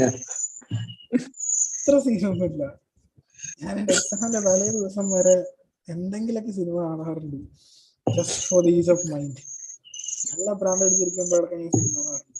സോ അത് പറയണ്ട, വേറെ ഒന്നും ചെയ്യാറില്ല. 24 മണിക്കൂർ ഓഡിറ്റിംഗ് ഞാൻ പഠിക്കാറുമോ? ഡെയിലി കുറച്ച് നോക്കൂ, 2 hours വെച്ചിട്ട്. സമയം മൊത്തം ഇത് നോക്കുന്നത്, എന്നിട്ട് ക്വസ്റ്റ്യൻ ചോദിച്ചു കഴിയുമ്പോ അപ്പ അടിക്കും സാറേ. സത്യം അത് കോമഡി. നല്ലതാ, ചോദ്യം ചോദിക്കുക തന്നെ വേണമല്ലോ, ഉത്തരം കിട്ടുന്നത് വേറെ.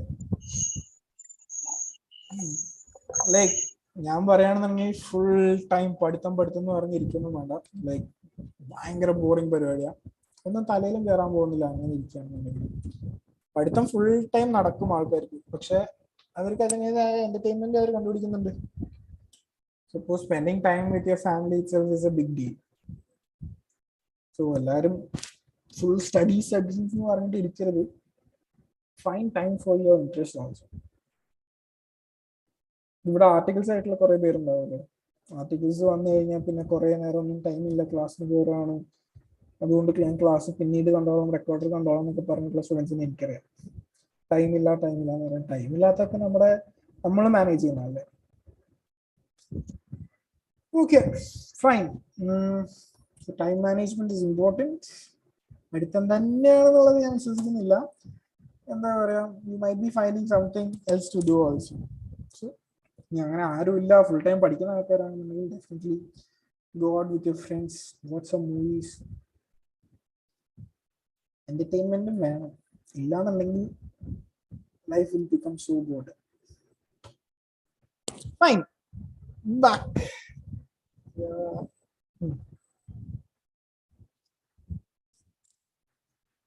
So we are about to talk on initial audit engagement. Initial audit engagementum audit engagement letterum ഇതൊക്കെ നമ്മൾ audit engagement letterനെ കുറിച്ച് നമ്മൾ ഡിസ്കസ് ചെയ്തിട്ടുണ്ട്.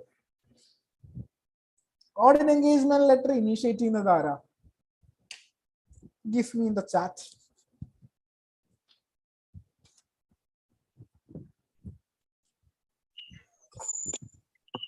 ഓഡിറ്റർ ആണോ? ഓഡിറ്റർ അതല്ലല്ല, ഇപ്പൊ ആരാ സംസാരിച്ച? അഹമ്മദ്. അഹമ്മദിന് എന്തായാലും ഡൗട്ട് ഓഡിറ്റർ ആണോ? സെക്കൻഡ് ചാപ്റ്റർ ഞാൻ കണ്ടിട്ടില്ല, ക്ലാസ് പെൻഡിങ് ആണ്.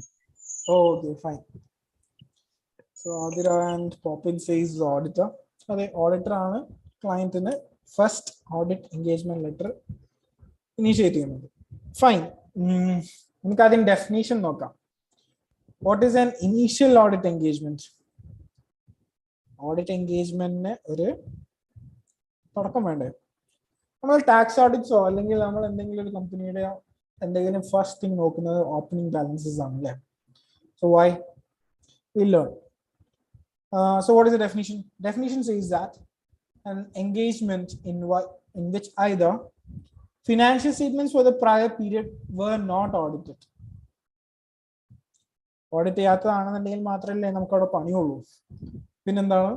Were audited if were audited by a predecessor auditor. So വേറെ ഓഡിറ്റർ ചെയ്തതാണെന്നുണ്ടെങ്കിലും, അതായത് what can we say? Definition of initial audit engagement is that an engagement in which either the financial statements of for the prior period were not audited or financial statements for the prior period were audited by a predecessor auditor. പറഞ്ഞു വിട്ടിട്ടുണ്ടാവാം ഓഡിറ്ററിനല്ലേ, അല്ലെങ്കിൽ ആ term കഴിയുന്നതിന്റെ മുന്നേ എന്ന് ഞാൻ വിശ്വസിക്കുന്നില്ല. പക്ഷേ rotation of auditors happen ചെയ്യാറുണ്ട്. പിന്നെന്താണ്, ഓഡിറ്റേഴ്സിനെ മാറ്റാറുണ്ട്, right?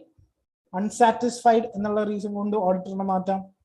So prior period financial statements either audited അല്ലാത്തതോ അല്ലെങ്കിൽ വേറെ ഏതെങ്കിലും ഒരു ഓഡിറ്റർ ഓഡിറ്റ് ചെയ്തതോ ആവാം.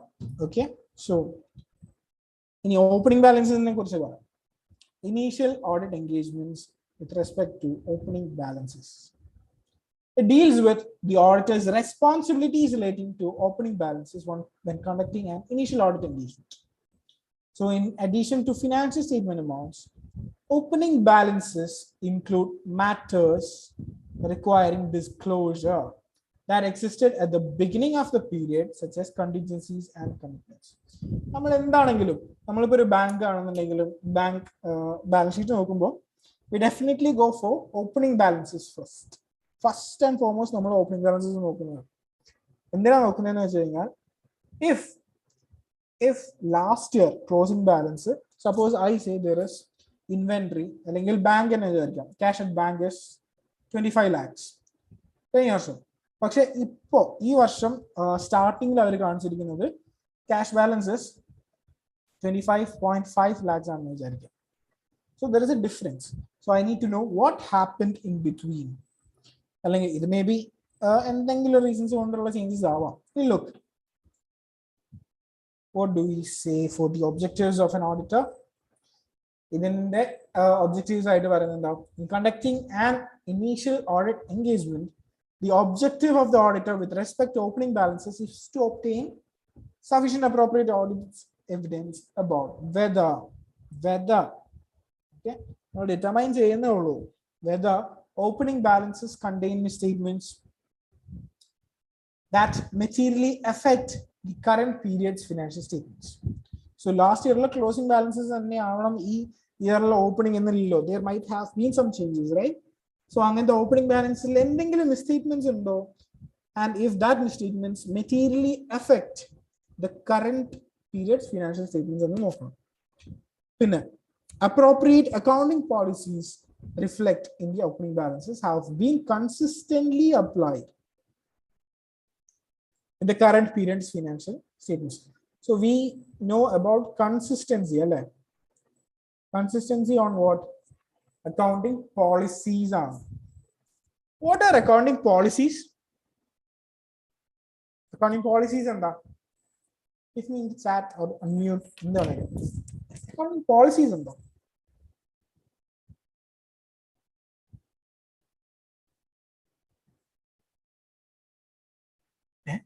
No response.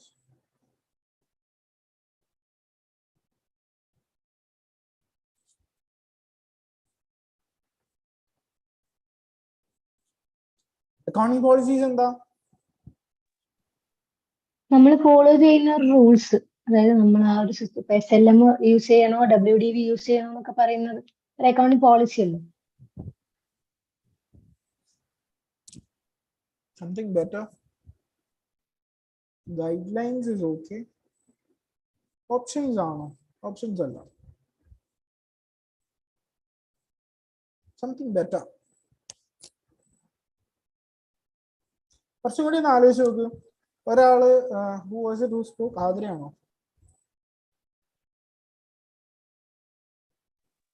അതെ സർ. ഓക്കെ, ആതിര പറഞ്ഞു ഒന്നുകൂടി റിപ്പീറ്റ് ചെയ്യോ?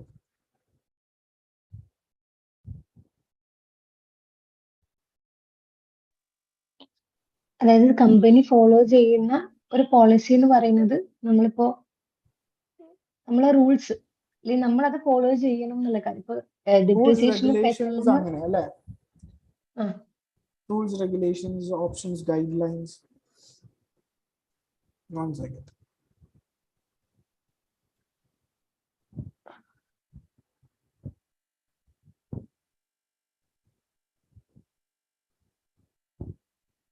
It is in respect to accounting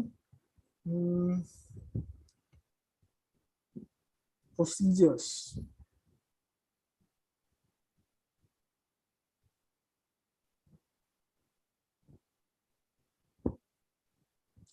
Accounting policies എന്ന് പറഞ്ഞു കഴിഞ്ഞാൽ as per definition it is a specific procedures implemented by a company's management and that are used to prepare its financial statements.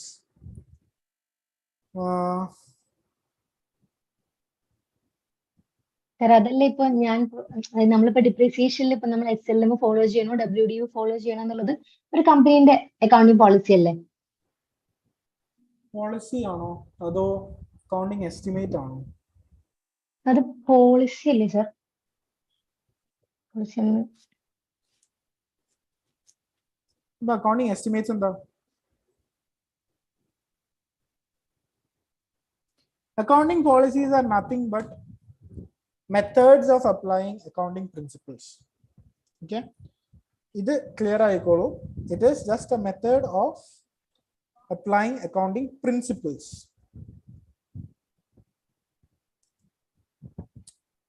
ഇത് സ്റ്റാൻഡേർഡ്സിൽ accounting സ്റ്റാൻഡേർഡ്സിൽ വരുന്ന ഒരു definition ആണ്. I've read it somewhere, I've googled it also. It is a method of applying accounting principles ആണ്. Okay, so accounting policy എന്ന് പറഞ്ഞാൽ it is a method. Accounting policies are the principles and the methods that the company has chosen to apply those principles.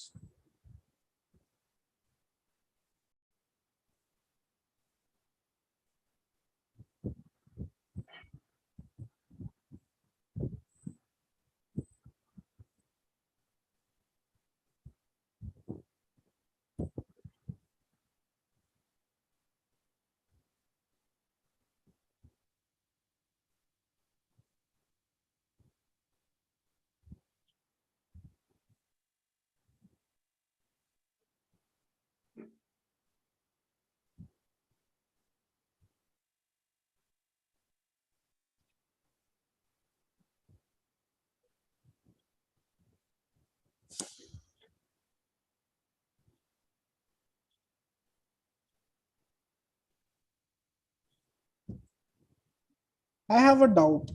Accounting estimate and accounting policy തമ്മിലുള്ള difference എന്താ അപ്പോ?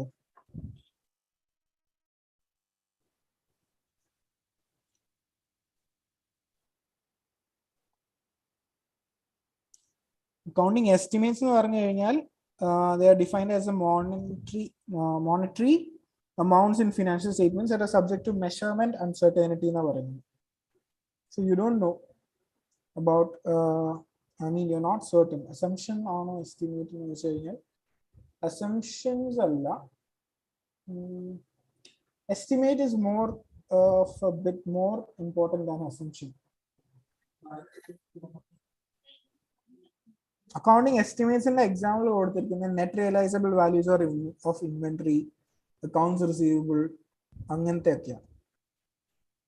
Percentage of completion depreciation, pension, warranty expenses. Appo changes in accounting policies and changes in accounting estimates ഒക്കെ പഠിച്ചിട്ടില്ലേ? Okay, I'll refer back. Adira, I'll confirm whether it is an accounting estimate or depreciation കാര്യം പറഞ്ഞത് accounting policy മാത്രമാണോ എന്നുള്ളത് എനിക്ക് doubt ഉണ്ട്. കാരണം I have read somewhere that changes in depreciation is changes in accounting estimates. There has been some and there were some changes in that. Okay. ഇപ്പൊ ഇൻവെന്ററിയിൽ നമുക്ക് FIFO follow ചെയ്യണോ ലിഫോ ഫോളോ ചെയ്യണോ എന്നുള്ളത് അത് നമ്മുടെ കമ്പനിയുടെ പോളിസി അല്ലേ? പോളിസി ആണ്. പക്ഷെ ഫിഫോ ആണോ ലിഫോ ആണോ എന്നുള്ളത് പോളിസി മാത്രമല്ലേ. നെറ്റ് റിയലൈസബിൾ വാല്യൂ എന്ന് പറയുന്നത് അല്ലേ? ഓ ഓക്കെ, അങ്ങനെയല്ലേ. ഈ പോളിസിയും സ്റ്റാൻഡേർഡും ഒന്ന് തന്നെയാണോ? പോളിസിയും സ്റ്റാൻഡേർഡ്സും ഒന്നല്ല. ആണോ? അല്ല. Standards are set by bodies. ചില regulatory bodies ഒക്കെ സെറ്റ് ചെയ്യുന്ന റൂൾസ് ഒക്കെയാണ് സ്റ്റാൻഡേർഡ്സ് എന്ന് പറയുന്നത്. Policies are set by mostly by management itself.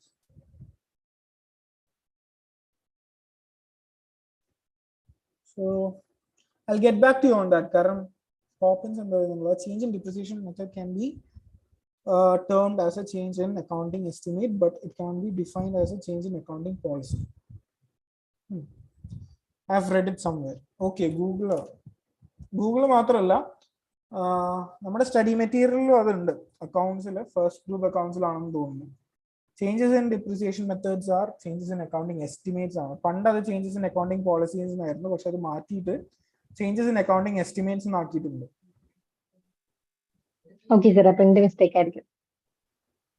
പറയാൻ പറ്റില്ല. I will get back on that. So I'll just check on that. എനിക്കൊരു ചെറിയ കൺഫ്യൂഷൻ ഉണ്ട് literally when I asked. So we'll move on.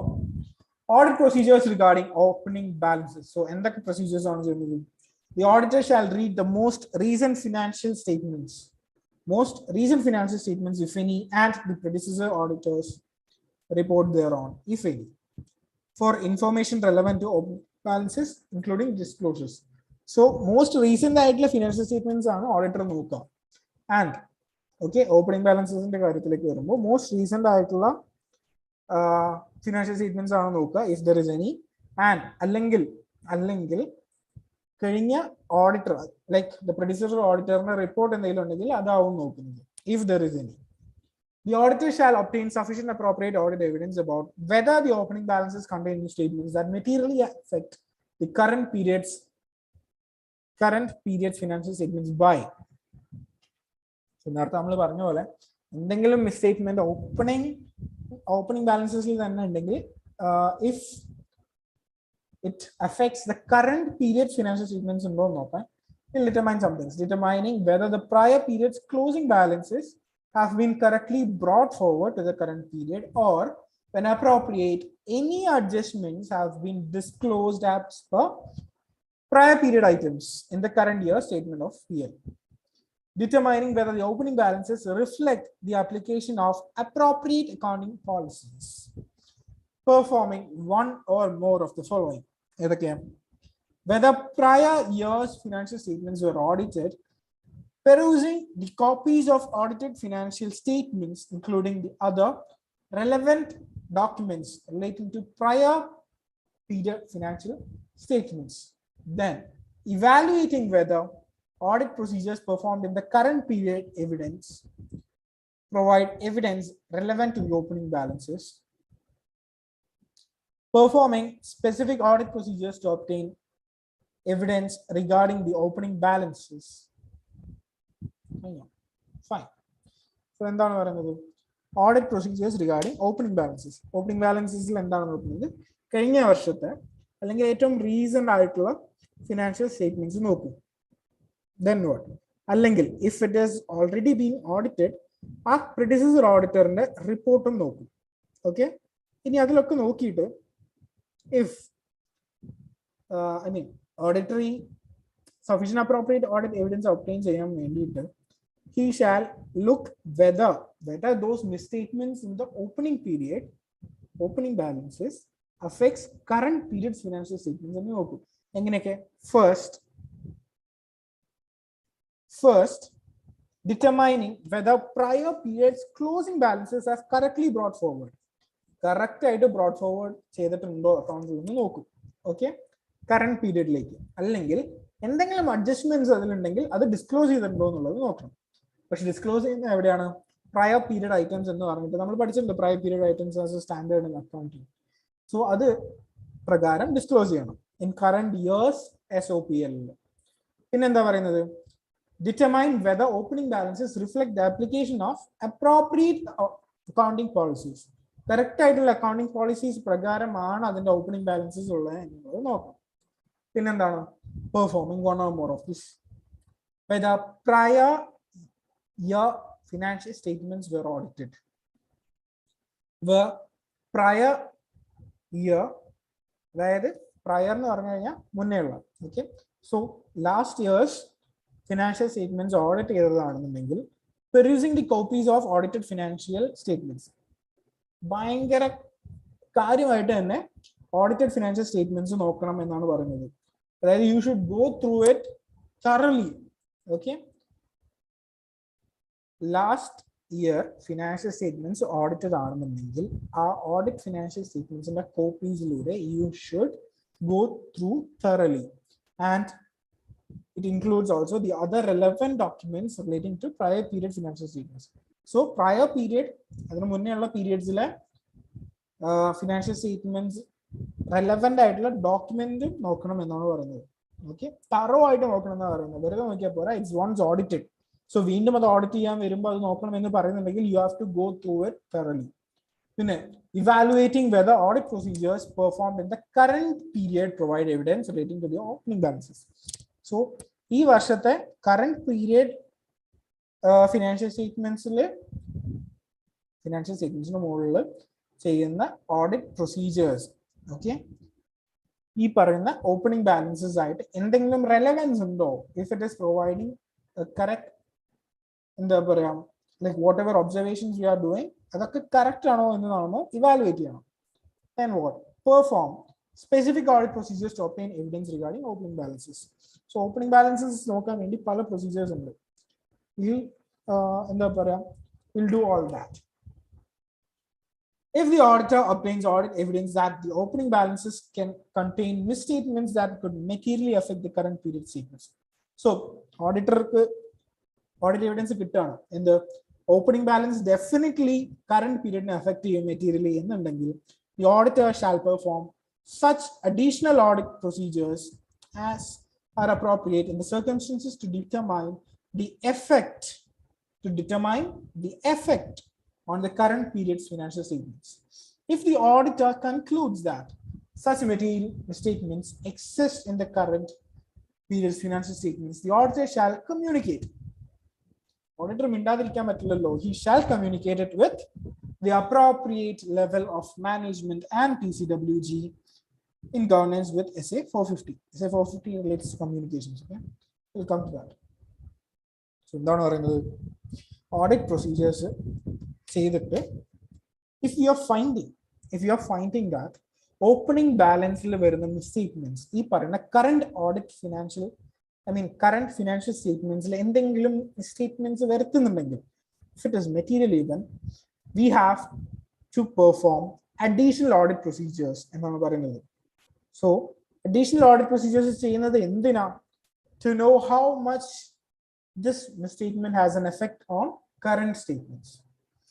പിന്നെ ഈ പറയുന്ന misstatements ഉണ്ട് ഈ വർഷത്തെ ഫിനാൻഷ്യൽ സ്റ്റേറ്റ്മെന്റ്സിൽ ബിക്കോസ് ഓഫ് ഓപ്പണിംഗ് ബാലൻസ് എന്ന് നമ്മൾ കണ്ടുപിടിക്കുകയാണെന്നുണ്ടെങ്കിൽ we should definitely communicate to the appropriate level of management and PCWG. Then what? Consistency of accounting policies relating to opening balances. The auditor shall obtain sufficient appropriate audit evidence about whether the accounting policies reflect in the opening balances have been consistently applied in current period's financial statements and whether changes in the accounting policies have been properly accounted for and adequately presented and disclosed in accordance with AFRF. So, എന്തെങ്കിലും consistency എന്തെങ്കിലും വ്യത്യാസം ഉണ്ടെങ്കിൽ there is a variation. Definitely variations ഉണ്ടാവുന്ന cases ഉണ്ട്. So, if there is a variation, what should you do? You should properly account it and properly and adequately present and disclose it according to AFRF. And relevant information in predecessor account auditor's report.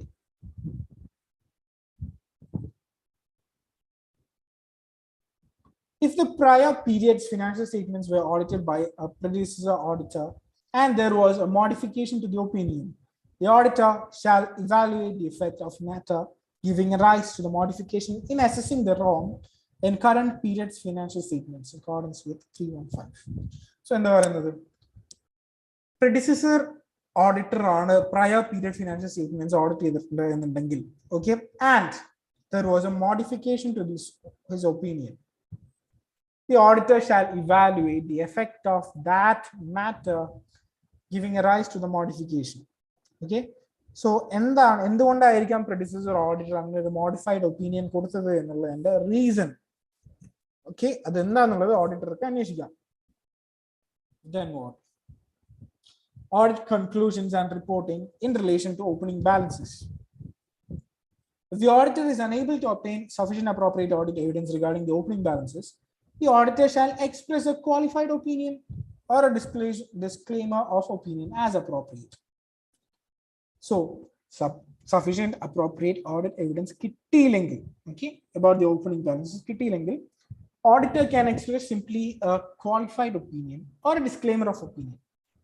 Okay, qualified opinion and modified opinion and disclaimer of opinion and okay, and 705. So it's not too late.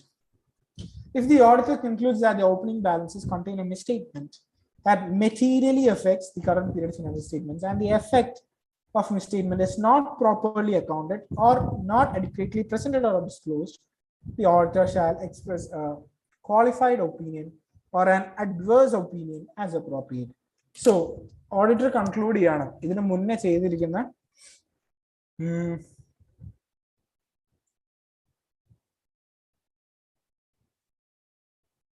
fine, wait. ഈ പറയുന്ന opening ബാലൻസസിൽ വരുന്ന misstatement, okay, if it is not properly accounted or not properly disclosed or presented, auditor എന്ത് കൊടുക്കണം? Qualified or adverse opinion കൊടുക്കണം. Okay,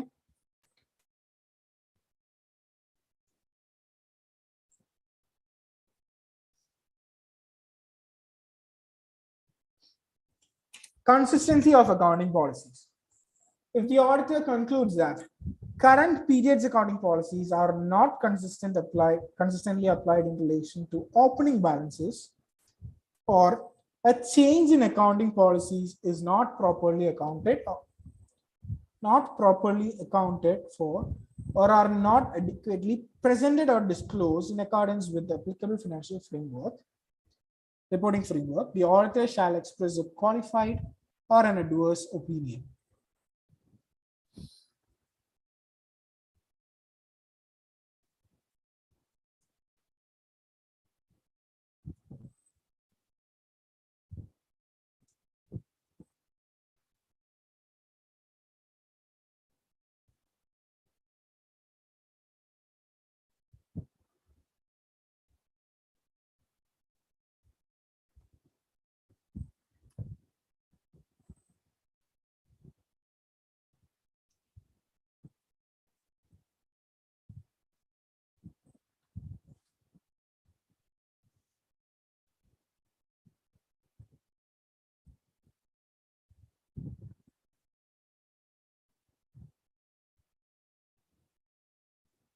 Qualified opinion, adverse opinion, disclaimer of opinion. Okay, ഇനി first one പറയുന്നുണ്ടോ?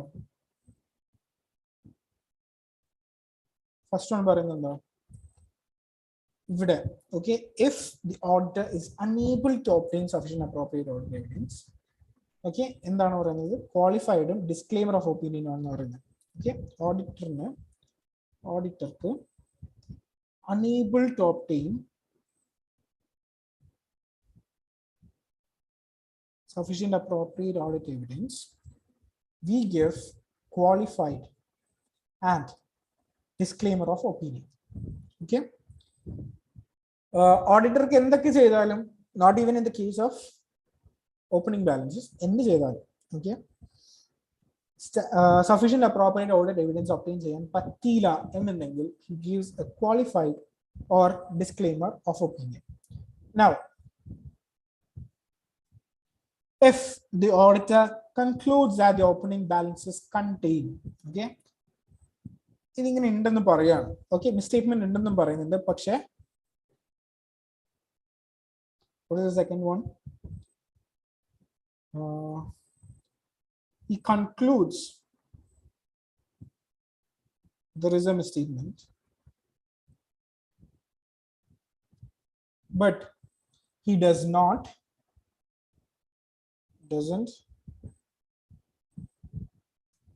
account it, right? He does not properly allow contain a misstatement that materiality affects the current period financial statement, and the effect and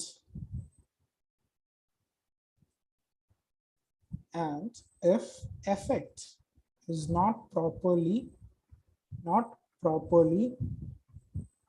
accounted, അല്ലെങ്കിൽ not properly disclosed or presented, അപ്പോൾ എന്ത് ചെയ്യാം? He can give a qualified or adverse opinion. Okay, പിന്നെ പറയുന്ന ഒരു condition ഉണ്ട്. What is that?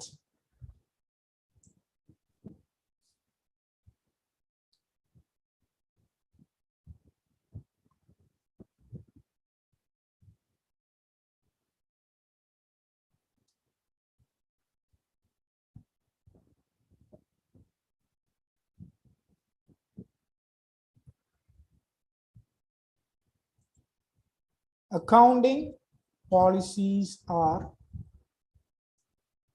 inconsistent or changes in accounting policies are not properly accounted or not properly disclosed or presented. ഇങ്ങനെയാണെന്നുണ്ടെങ്കിൽ എന്താ കൊടുക്കുന്നത് നമ്മൾ?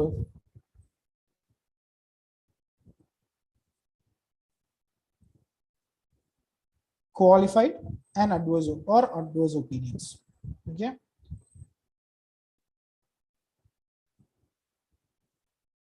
So what is it? Qualified of this is our as per essay 705 on. Don't forget, we'll do it. So just as we are going through the context, I'll just explain. So qualified opinion എന്തിനാ കൊടുക്കുന്നത്? Qualified opinion കൊടുക്കുന്ന situations എന്തൊക്കെയാണ്? If the auditor is unable to obtain sufficient appropriate audit evidence. പിന്നെ വേറെ എപ്പോഴാണ്? The auditor concludes there is a misstatement, but the effect of it is not properly accounted, disclosed or presented. പിന്നെന്താണ്?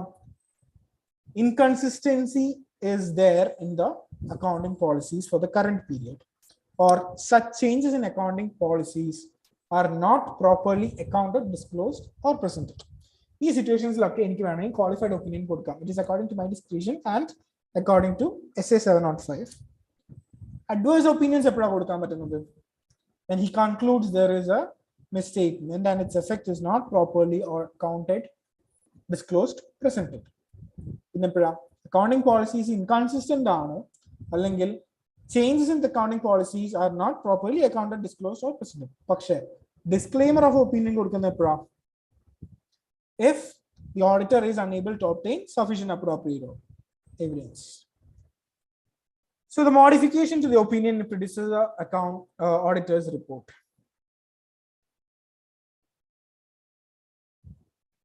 If the predecessor or auditor's opinion regarding prior periods financial statements include a modification to auditor's opinion that remains relevant and material, to the current period's financial statements, the auditor shall modify the auditor's opinion on the current period financial statements in accordance with standard essay 505 and essay 710.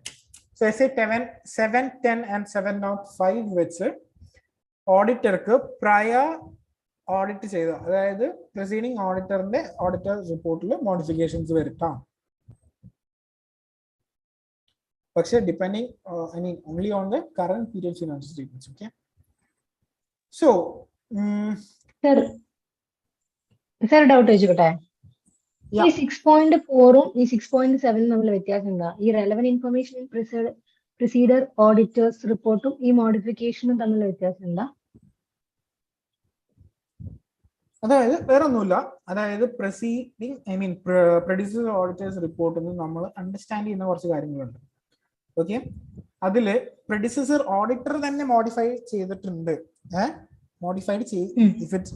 If the auditor, preceding auditor himself has given some modification in the opinion, അപ്പോ അതിനെന്താ reason എന്ന് നമുക്ക് മനസ്സിലാവണം. അതാണ് 6.4.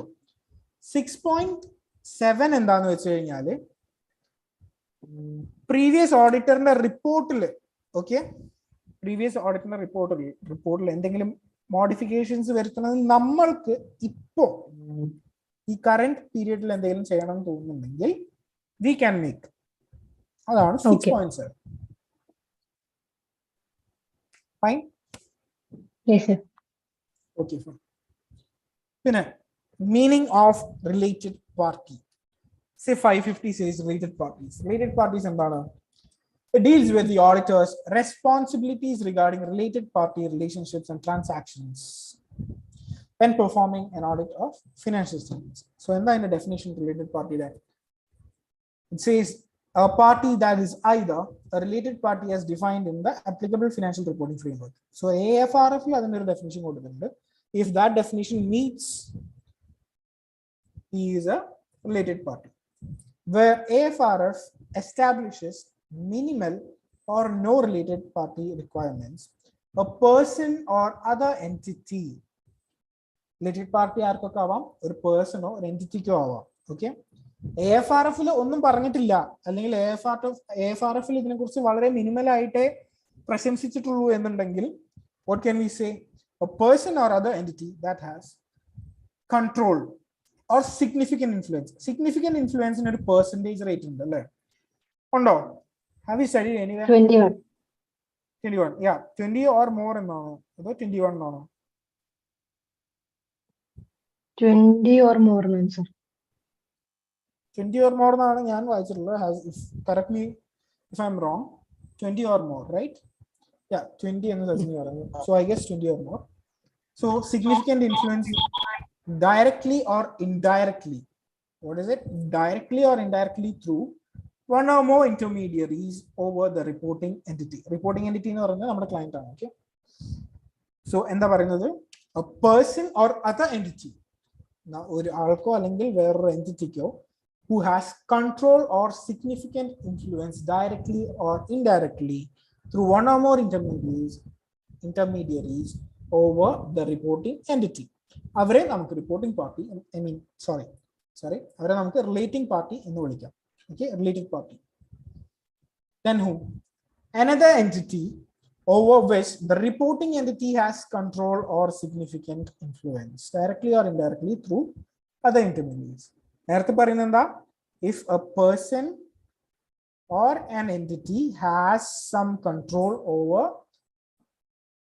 or significant influence over our client, reporting entity. ഇവിടെ എന്താ പറയുന്നത്? നമ്മുടെ reporting എൻറ്റിറ്റിക്ക് has some control or significant influence on the person or entity. Okay, ഇവിടെ എന്താ ഫസ്റ്റ് എന്താ പറയുന്നത്? If that person or entity has control over reporting entity. രണ്ടാമത്തെ പോയിന്റിൽ എന്താ പറയുന്നത്? Reporting entity has some control or significant influence directly, indirectly, or one or more intermediaries or എന്നൊക്കെ പറഞ്ഞു. Okay, third point എന്താ പറയുന്നത്? Another entity which is under common control with the reporting entity. So if this is a company, okay, this is a company, I have two subsidiary companies. ഈ രണ്ട് subsidiary കമ്പനീസും ഈ പറയുന്ന reporting എൻറ്റിറ്റിയുടെ എന്താണ്? Relating party ആണെന്നാണ് പറയുന്നത്. Reporting I mean സബ്സിഡിയറിയോ അസോസിയേറ്റോ എന്ത് വേണമെങ്കിലും ആവാം. Okay,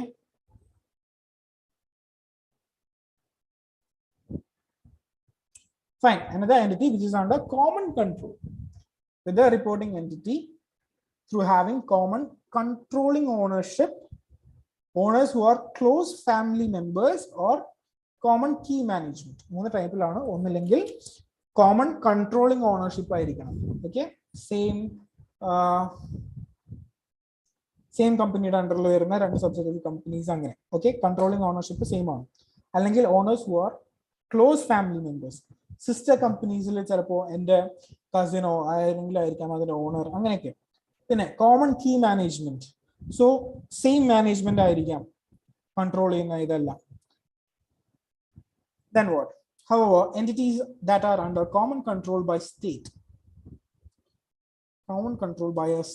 national, regional, local government, whatever, are not considered related unless they engage in significant transactions or share resources to a significant extent with one another. So state government we have studied about government companies, right? So state government, central government or partly shared by state or central government, government companies over 51% control. Yeah, so state governments in the control. Okay, entities they are not considered related parties. Okay, they are not considered related parties unless, what a condition, unless they engage in significant transactions. That is huge volume, huge transactions, like significant, share resources to a significant extent.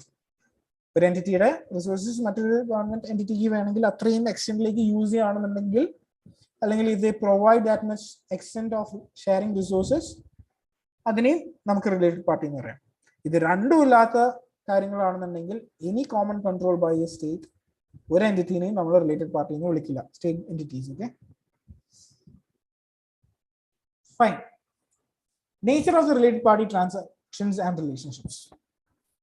Many related party transactions are in the normal course of business. Normal course of business are many related party transactions. In such circumstances, they may carry no higher risk of material misstatement than similar transactions with unrelated parties. So, എന്താ പറയുന്നത്, അത്ര വലിയ risk ഒന്നും അവര് കാണുന്നില്ല. Because related parties through within related parties ആവുന്ന ട്രാൻസാക്ഷൻസിന് അത്രയും risk ഉണ്ടാവുന്ന അവർക്ക് തോന്നുന്നില്ല എന്നാണ് പറയുന്നത്. Okay, however, the nature of related party relationships and transactions may, in some circumstances, give rise to higher risk. അത് ഞാൻ പറഞ്ഞെന്താ, അത്ര ഒന്നും റിസ്ക് ഇല്ലാന്ന് അവർ കരുതുന്നതാണ്. പക്ഷേ ചില സർക്കംസ്റ്റൻസസ് വെച്ച് നോക്കുകയാണെന്നുണ്ടെങ്കിൽ they may have higher risks also. Higher risks than transactions with unrelated parties.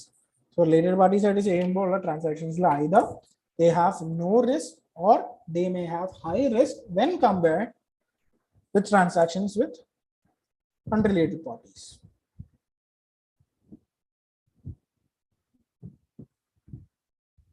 Any responsibilities of an auditor. There are specific accounting and disclosure requirements for related party relationships, transactions, and balances to enable users of financial statements to understand their nature and effects of financial statements. So, എന്താണ് പറയുന്നത്, ഓഡിറ്റർക്കുള്ള ചില റെസ്പോൺസിബിലിറ്റീസിനെ കുറിച്ച് പറയാണ് related party transactions. എന്തൊക്കെയാണ്? There are specific accounting and disclosure requirements. Okay, ഈ പറയുന്ന accounting disclosure requirements വെച്ചാണ് യൂസേഴ്സിന് ഈ പറയുന്ന റിലേറ്റഡ് പാർട്ടി ട്രാൻസാക്ഷൻസിന്റെ റിലേഷൻഷിപ്സിന്റെ എഫക്ട്സ് ഒക്കെ മനസ്സിലാവുന്നത്, അവർ അതിൻ്റെയൊക്കെ നേച്ചർ മനസ്സിലാവുന്നത്. Okay, the auditor has a responsibility to perform audit procedures to identify, assess, and respond to the risks arising from entities' failure to appropriately account for related party transactions, relationships, or balances. So, എന്താ പറയുന്നത്, എൻറ്റിറ്റിയുടെ ഭാഗത്ത് വരുന്ന തെറ്റുകൊണ്ടുണ്ടാവുന്ന inappropriate ആയിട്ടുള്ള accounting. Okay, entity's failure to appropriately account. എൻറ്റിറ്റിയുടെ failure ആണ് properly account ചെയ്യുക. എൻറ്റിറ്റിയുടെ ഫെയിലിയർ ആണ് പ്രോപ്പർലി ഇതൊന്നും അക്കൗണ്ട് ചെയ്യാതെ പോകുന്നത്. ഓക്കെ, അങ്ങനെ ചെയ്യാതെ പോകുമ്പോൾ there are risks of material misstatements. ആ മെറ്റീരിയൽ മിസ്റ്റേറ്റ്മെന്റ്സിനെ ഐഡന്റിഫൈ ചെയ്യുക, അസസ് ചെയ്യുക, റെസ്പോണ്ട് ചെയ്യുക എന്നുള്ളതാണ് ഇവിടെ ഓഡിറ്ററിനുള്ള responsibility. So how he does that through performing audit procedures എന്നാണ് പറയുന്നത്. 10.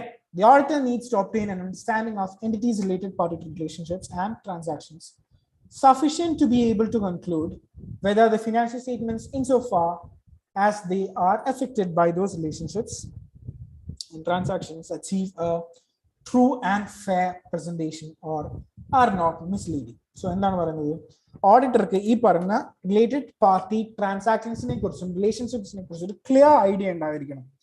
ഓക്കെ, എന്നാലേ അത്രയും കാലം ഒരു എന്താ പറയാ അത്രയും കാലം ഉണ്ടായിരുന്ന എല്ലാ ട്രാൻസാക്ഷൻസും കാര്യങ്ങളും ഒക്കെ they have been presented in a true and fair manner എന്ന് മനസ്സിലാവുള്ളൂ, അല്ലെങ്കിൽ they are not misleading എന്ന് മനസ്സിലാവുള്ളൂ. In addition, an understanding of the entities' related party relationships and transactions is relevant to auditors' evaluation of whether fraud risk factors are present as required by SA 240. So, ഇങ്ങനെ മനസ്സിലാക്കുന്നുണ്ടല്ലോ നമ്മൾ as an auditor, we understand the entities' related party relationships and transactions. So, if it is relevant to the auditor's evaluation of whether fraud risk factors are present. This is because fraud may be more easily committed through related parties. So basically, ഇങ്ങനെ പറയൂലേ, അതായത് പരിചയമുള്ള പോലീസുകാരൻ രണ്ടിടി കൂടുതൽ അടിക്കുമെന്ന് പറയില്ലേ, അതേപോലെ തന്നെയാണ് related parties ആണെന്നുണ്ടെങ്കിൽ there are chances that fraud may arise easily. ഒരു കുഴപ്പമില്ലാണ്ട് തന്നെ അവിടെ ഫ്രോഡ് നടത്താനുള്ള ചാൻസസ് വളരെ കൂടുതലാണ്. Owing to the inherent limitations of an audit, there is an unavoidable risk that some material misstatements of the financial statements may not be detected. So, we പറഞ്ഞിട്ടുണ്ടായിരുന്നു inherent limitations of audit we may not identify all the risks, even though the audit is properly planned, performed in accordance with standards. In context of related parties, the potential effects of inherent limitations to detect material misstatements are greater for such reasons. Management may be unaware of the existence of all related party transactions. അതായത് മാനേജ്മെന്റിനെ അറിയുന്നുണ്ടാവില്ല അതായത് ഇത്രയും related parties ഉണ്ട് എന്നുള്ളത്. അല്ലെങ്കിൽ related party relationships may present a greater opportunity for collusion, concealment or manipulation by management.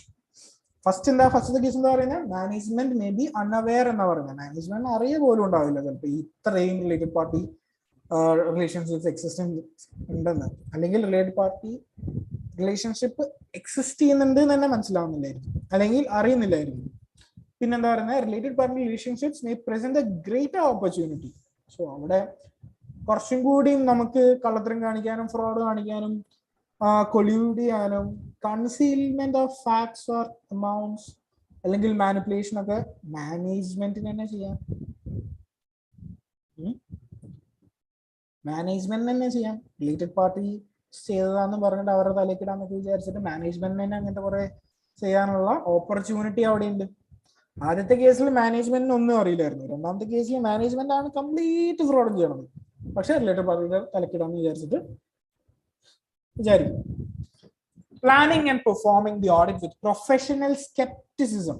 ഈ professional scepticism നമ്മൾ പഠിച്ചിട്ടുണ്ടായിരുന്നു. someone give me the definition. First chapter second chapter ഒക്കെ നിങ്ങൾ ഭയങ്കര റിവൈസ് ചെയ്ത് നമുക്ക് പറയുന്നുണ്ട്. give me a definition. Professional scepticism എന്താണ്? The questioning mind of the auditor. Fine. Of being alert and having a questioning mind. Questioning mind, Adira. Okay.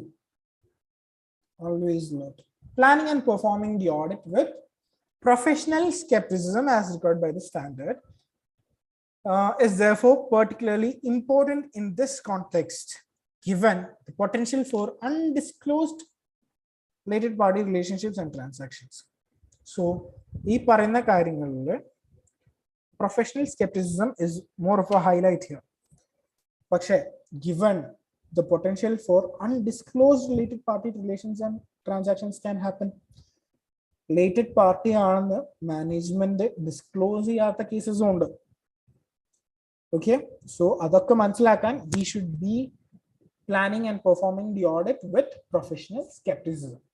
The requirements in this standard are designed to assist the auditor in identifying and assessing the risks of material misstatement associated with related party relationships, transactions, and in designing audit procedures to respond to their stress.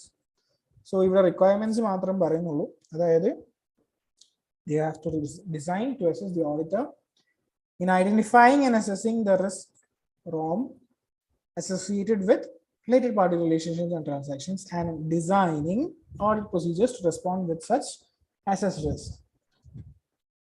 The identity of entities related parties.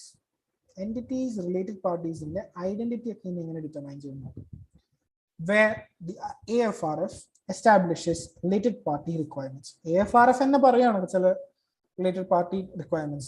So, information regarding the identity of related parties is likely to be readily available to management because the entity's information systems will need to record, process, and summarize related party relationships and transactions to enable the entity to meet accounting and disclosure requirements of the framework. So, AFRF enna parangittund chala requirements alla. So, angane adu okay aayittu varunna entities they are readily available to the management because ഇതെല്ലാം ഈ പറയുന്ന എൻറ്റിറ്റിയുടെ IT ഡിപ്പാർട്ട്മെന്റിൽ record ചെയ്യുക, process ചെയ്യുകയും സമ്മറൈസും ചെയ്യുന്നുണ്ട്. About what? about the relationship and the transactions. Management is therefore likely to have a comprehensive list. വളരെ ശ്രദ്ധാപൂർവം ഉണ്ടാക്കിയ ലിസ്റ്റാണ്. അങ്ങനെ ഇങ്ങനെയൊക്കെ ആര് കയറി വന്നാലും റിലേറ്റഡ് പാർട്ടി എന്ന് എഴുതിയതല്ല. They check into the conditions and they make them related parties. Okay. Management is therefore likely to have a comprehensive list of related parties and changes from the prior period. So കഴിഞ്ഞ വർഷം related party ആയിട്ടുണ്ടാവും, അത് continuity ഉണ്ടോ നോക്കും. ഇല്ല എന്നുണ്ടെങ്കിൽ there will be changes from the prior period. For recurring engagements, making the inquiries provides a basis for comparing the information supplied by management with auditors' record of related parties noted in previous audits. So recurring audits ഉണ്ടാവുമ്പോൾ അല്ലെങ്കിൽ recurring engagements sign ചെയ്യുമ്പോൾ ഓഡിറ്റർക്ക് ചോദിക്കാം കഴിഞ്ഞ വർഷം ഉണ്ടായിരുന്ന അതേ related party ആയിട്ടുള്ള ട്രാൻസാക്ഷൻസും റിലേഷൻഷിപ്സും ഇപ്പോഴും എക്സിസ്റ്റ് ചെയ്യുന്നുണ്ടോ എന്നൊക്കെ ചോദിക്കാം. Okay, it provides A basis for comparing the information.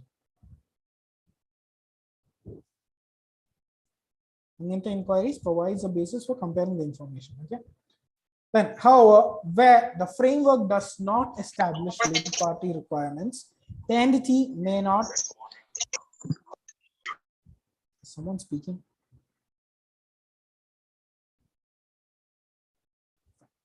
However, where the framework does not establish related party requirements, the entity may not have such information systems in place. So record ചെയ്യുക, process ചെയ്യുക എന്ന് പറയുന്ന പരിപാടികളൊന്നും ഉണ്ടാവില്ല. AFRF പറയുന്നില്ല, അതുകൊണ്ട് മാനേജ്മെന്റും record ചെയ്യുന്നില്ല, അല്ലെങ്കിൽ അതിന്റെ റിക്വയർമെന്റ്സ് നോക്കിയിട്ടല്ല റിലേറ്റഡ് പാർട്ടീസിനെ റിലേഷൻഷിപ്പ് എസ്റ്റാബ്ലിഷ് ചെയ്യുന്നത്. Under such circumstances, it is possible that management may not be aware of the existence. Nevertheless, the requirement to make the inquiry specified above still applies. So auditorku വീണ്ടും ചോദിക്കാനുള്ള like inquiry ആണുള്ള എല്ലാ requirements, I mean എല്ലാ റൈറ്റ്സും അപ്പോഴും available ആണ്. It still applies because management may be aware of parties that meet the related party definition. So standard പറയുന്ന പോലത്തെ ഡെഫിനിഷനിൽ ഈ പറയുന്ന റിലേറ്റഡ് പാർട്ടി റിലേഷൻഷിപ്പ് എസ്റ്റാബ്ലിഷ് ചെയ്യുന്ന എൻറ്റിറ്റീസ് ആയിട്ട് മാനേജ്മെന്റിന് തന്നെ മനസ്സിലാവുമല്ലോ. Management may not be aware of Noki, management may be aware of Noki. Okay. In such a case, however, the auditor's inquiry regarding the identity of entities related parties are likely to form part of auditor's risk assessment procedures and related activities performed in accordance with SA 315 to obtain information regarding entities, ownership and governance structures. Types of investments, entity structure and how it's financed. നമ്മൾ client business എങ്ങനെയാണെന്നൊക്കെ നോക്കുമ്പോൾ നോക്കിയിരുന്ന കാര്യങ്ങളാണ്. So what do we look up to here? SA 315 പ്രകാരം in case auditors inquiries regarding the identity.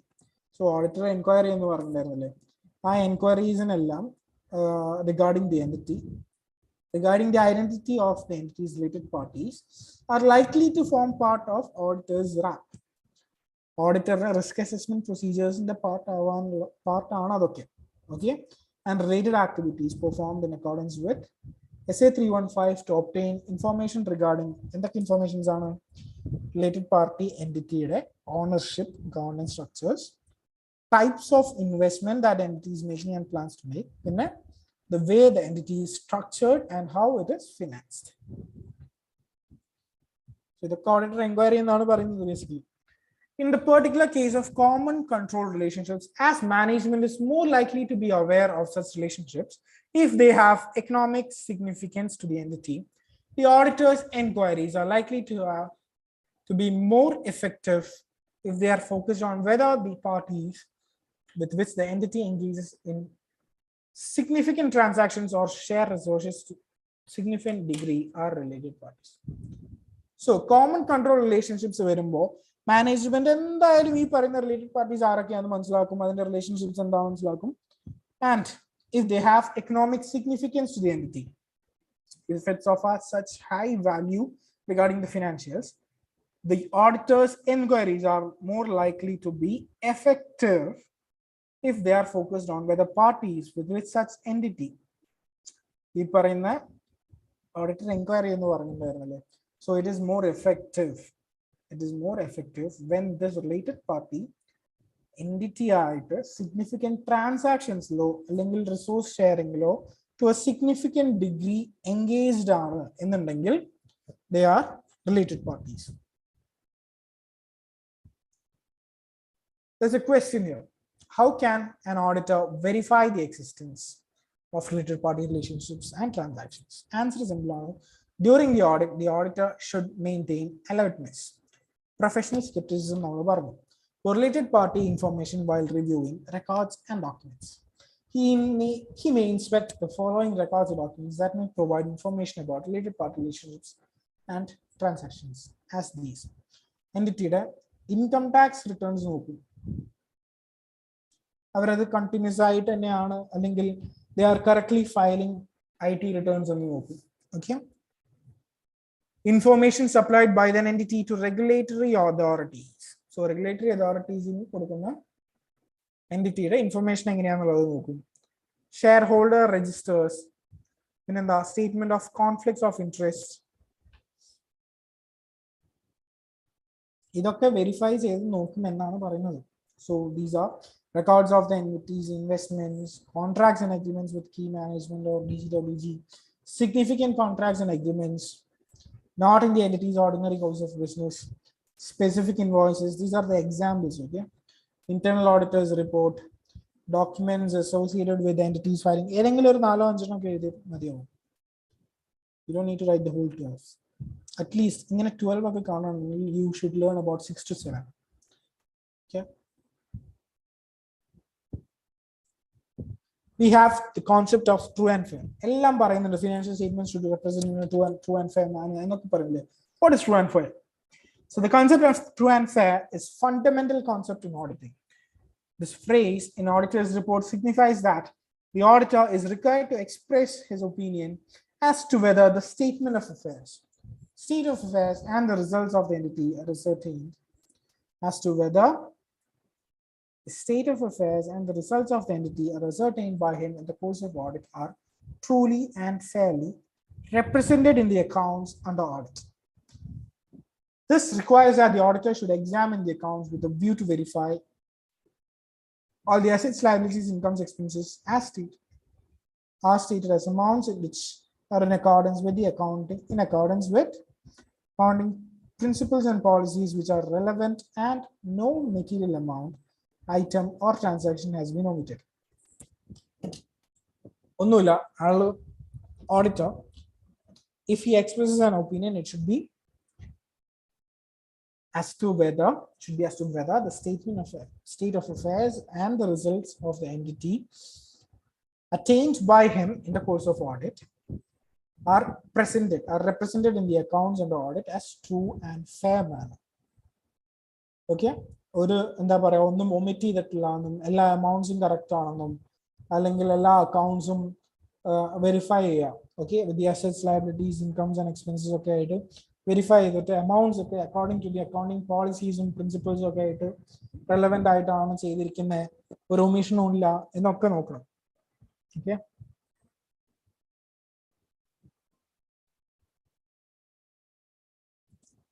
SA 700, forming an opinion and reporting financial statements.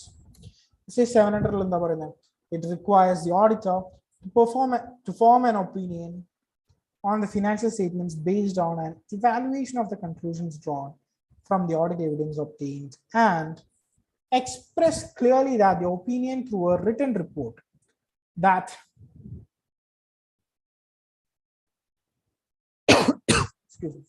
that also describes the basis for the opinion. The auditor is required to express his opinion on the financial statements that the accompanying financial statements present fairly in all material respects or give a true and fair value, true and fair view of the financial position of the company as on 31st December 2000 and of its financial performance and cash flows for the year then entered in accordance with the accounting standards. So basically nothing but true and fair financial statement, true and fair view അതിലാണ് express ചെയ്യുന്നതെന്നുണ്ടെങ്കിൽ, or if it's expressed in true and fair manner എന്ന് പറയുകയാണെന്നുണ്ടെങ്കിൽ, it should also, the auditor should also express his opinion that accompanying financial statements present, okay, I mean with they also show that there is a true and fair they also show the true and fairness in financial position of the company, its financial performance and its cash flow also as on 31st December. What constitutes a true and fair view is a matter of an auditor's judgment in the particular circumstances of a case. In more specific terms, to ensure true and fair view, an auditor has to see true and fair view. The auditor has to see that the assets are neither undervalued or overvalued according to the applicable accounting principles. Then, no material asset is omitted. The charge, if any, on assets are disclosed. Charge on assets are disclosed. Material liabilities should not be omitted. The profit and loss account and balance sheet discloses all the matters required to be disclosed. Accounting policies have been followed consistently. All unusual, exceptional or non-recurring items have been disclosed separately. So true and fair view on in the parayanannundengil, if to ensure that the auditor has also to see that assets onnum undervalued alla, overvalued alla, they are all done in accordance with accounting principles ennu nokkanam. Pinne material assets onnum omit aayitilla when recording ennu nokkanam. If there is any charge on assets like interest or anything, adellam disclose cheyanam. Pinne material liabilities also should not be omitted. So material assets material liabilities onnum omitted ആവാൻ പാടില്ല. പിന്നെ P&L balance ഷീറ്റും എല്ലാ കാര്യങ്ങളും disclose ചെയ്യണം. പിന്നെ accounting policies എല്ലാം consistent ആയിട്ട് ഫോളോ ചെയ്യുന്നുണ്ടോ നോക്കണം. If there is any changes or if there is any unusual, exceptional or non-recurring items, അതെല്ലാം സെപ്പറേറ്റ് ആയിട്ട് ഡിസ്ക്ലോസ് ചെയ്തിട്ടുണ്ടാവും. So if all these have been done, true and fair view ആണെന്നാണ് പറയുന്നത്. So comes the subsequent events. 560. Subsequent events എന്താ പറയുന്നത്? അതിന്റെ definition എന്താ? Events occurring. Okay, events occurring after the date of, these are the date of financial statements and these are the date of auditor's report. So എന്താ പറയുന്നത്? The events occurring between the date of financial statements and the date of auditor's report, and facts that become known to the auditor after the date of auditor's report.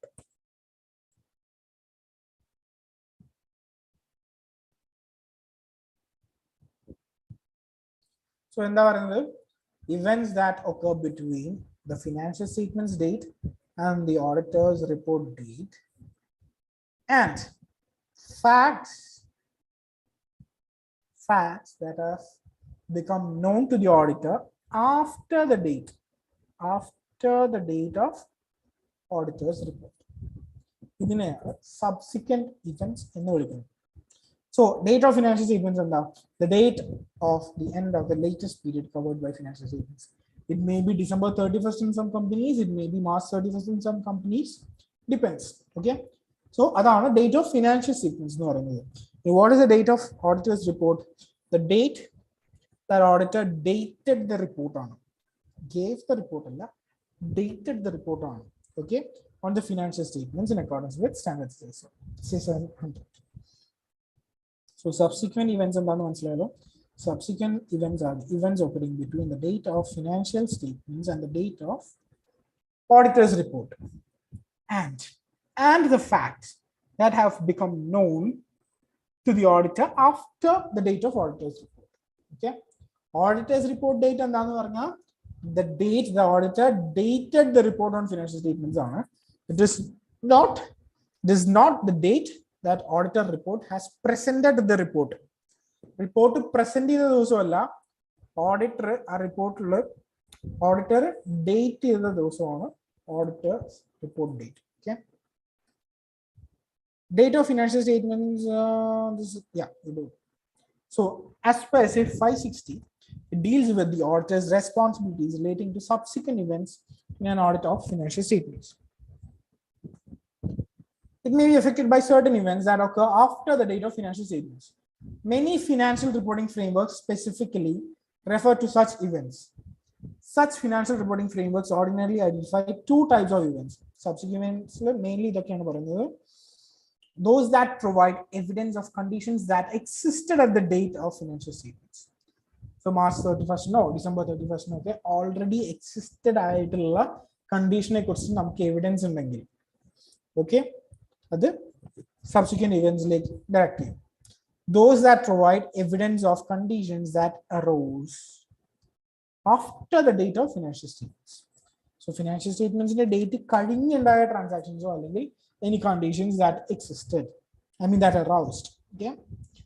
SA 700 explains that the date of auditor's report informs the reader that the auditor has considered the effect of events and transactions of which the auditor becomes aware and that occurred up to that date. So auditor report date in the data auditor's report as near as possible as this date endake events and transactions നടന്നിട്ടുണ്ടോ അതെല്ലാം auditor note ചെയ്യുന്നതാണ്. Okay, he becomes aware of all that. SA 560 പ്രകാരമുള്ള objectives എന്താണെന്ന് നോക്കിയാൽ obtain sufficient appropriate audit evidence about whether events occurring between the date of financial statements and the date of auditor's report that required adjustment of or disclosure in the financial statements are appropriately reflected in those financial statements. So ഈ പറയുന്ന ഡേറ്റ്സിന്റെ ഇടയിൽ നടക്കുന്ന എന്തൊക്കെ events ആണെങ്കിലും if the auditor has obtained sufficient appropriate evidence of all those events that requires any adjustments or disclosure in the financial statements are appropriately reflected in our revenue.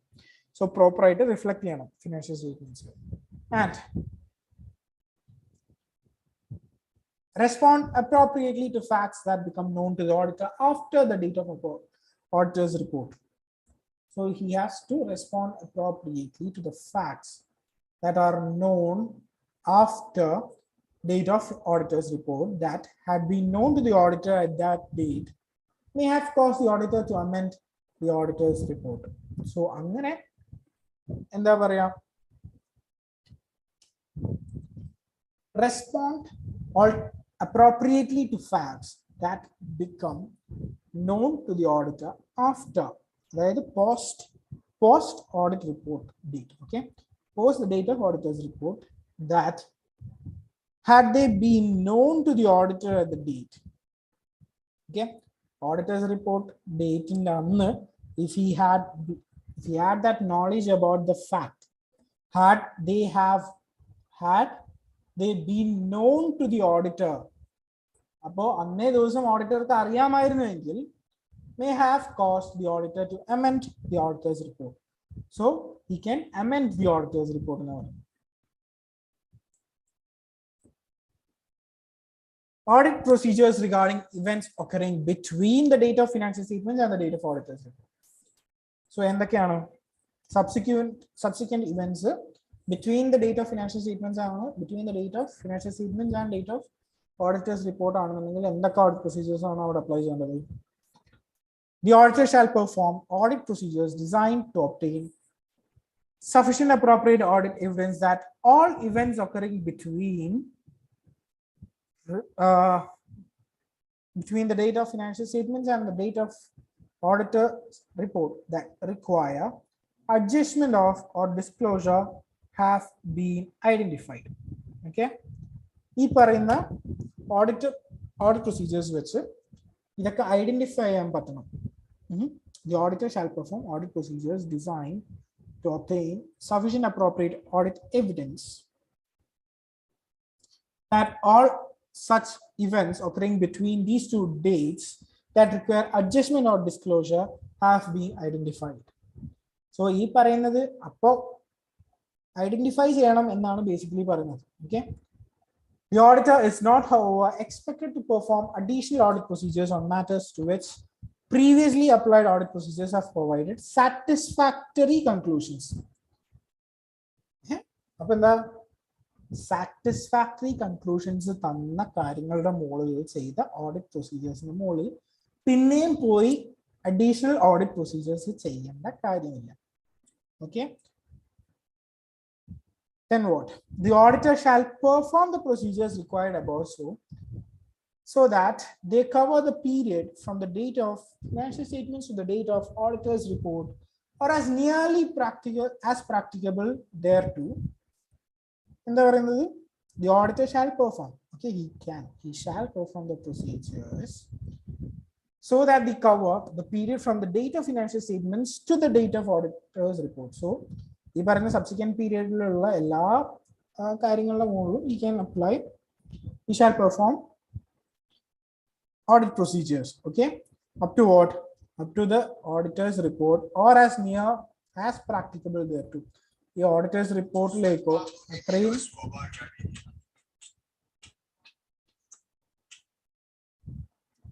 just hold on a second. There is a client call. Wait a second.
Yep. Right. Fine. So where did we stop?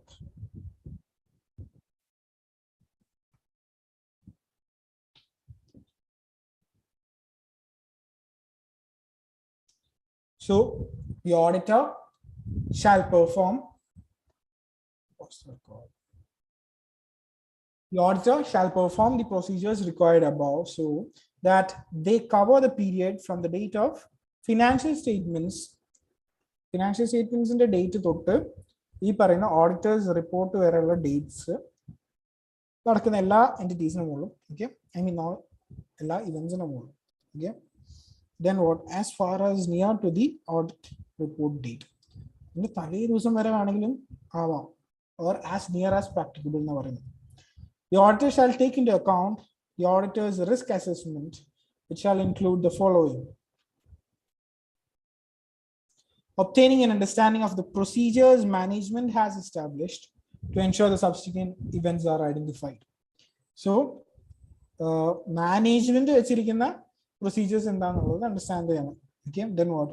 Inquiring of the management and where appropriate TCWG as to whether any subsequent events have occurred which might affect the financial statements. Subsequent events ഉണ്ടായിട്ടുണ്ടാവാം പക്ഷെ അത് affect ചെയ്യുന്നുണ്ടോ ഇല്ലേ എന്നുള്ളത് മാനേജ്മെന്റിന്റെ അടുത്ത് തന്നെ അറിയണ്ടേ. Reading minutes എന്ന് പറഞ്ഞാൽ എന്താണെന്ന് അറിയാലോ, മീറ്റിംഗ്സിൽ ഉണ്ടാവുന്നതിന്റെ റെക്കോർഡുകളാണ്. Okay, if any of the meetings of entities owners management and TCWG they have held after the date of financial statements and inquiring about matters discussed at any such meetings for minutes are not yet available. Simply meetings നോക്കും of the owners, management and TCWG after the date of financial statements നടന്ന മീറ്റിംഗ്സിന്റെ minutes നോക്കും. And what? Reading the entity's latest subsequent interim financial statements. Interim financial statements എന്താ? That are prepared in between. അല്ലെ, financial statements that are prepared in between. So entity അങ്ങനത്തെ interim financial statements if any are present are read. Okay, so എന്തൊക്കെയാണ് audit procedures ചെയ്യുന്നത് subsequent events ന്റെ മുകളിൽ? Obtaining an understanding of the procedures, inquiry of the management, reading minutes and reading interim financial statements. When as a result of the procedures performed as required above, the auditor identifies events that require adjustment of or disclosure in the financial statements, the auditor shall determine whether such event is appropriately reflected in the financial statements. So അങ്ങനെ എന്തെങ്കിലും ഇവന്റ്സിൽ അതിന്റെ അഡ്ജസ്റ്റ്മെന്റോ ഡിസ്ക്ലോഷറോ accounting financial സ്റ്റേറ്റ്മെന്റ്സിൽ properly reflect ചെയ്യണം എന്ന് ഉണ്ടെങ്കിൽ the auditor shall determine whether such event is appropriately reflected. Subsequent events in under written representations.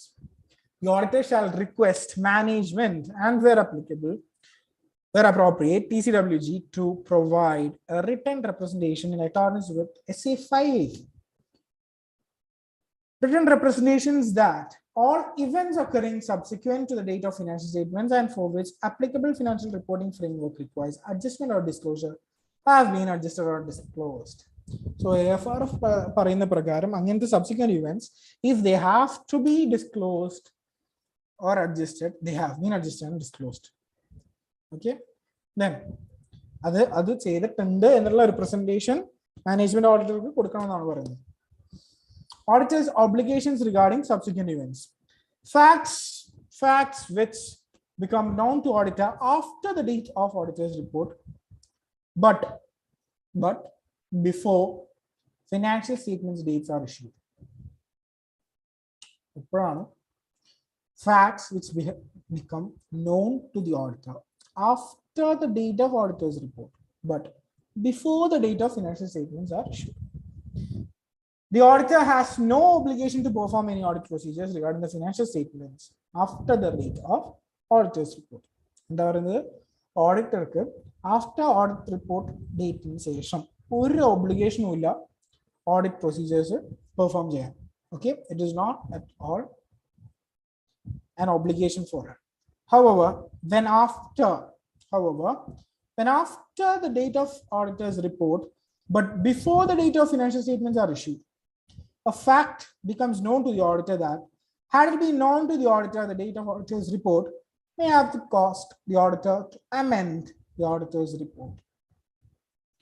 The auditor shall discuss the matter with the management where appropriate, TCWG, determine whether the financial statements need an amendment, And if so, inquire how management intends to address the matter in the financial statements.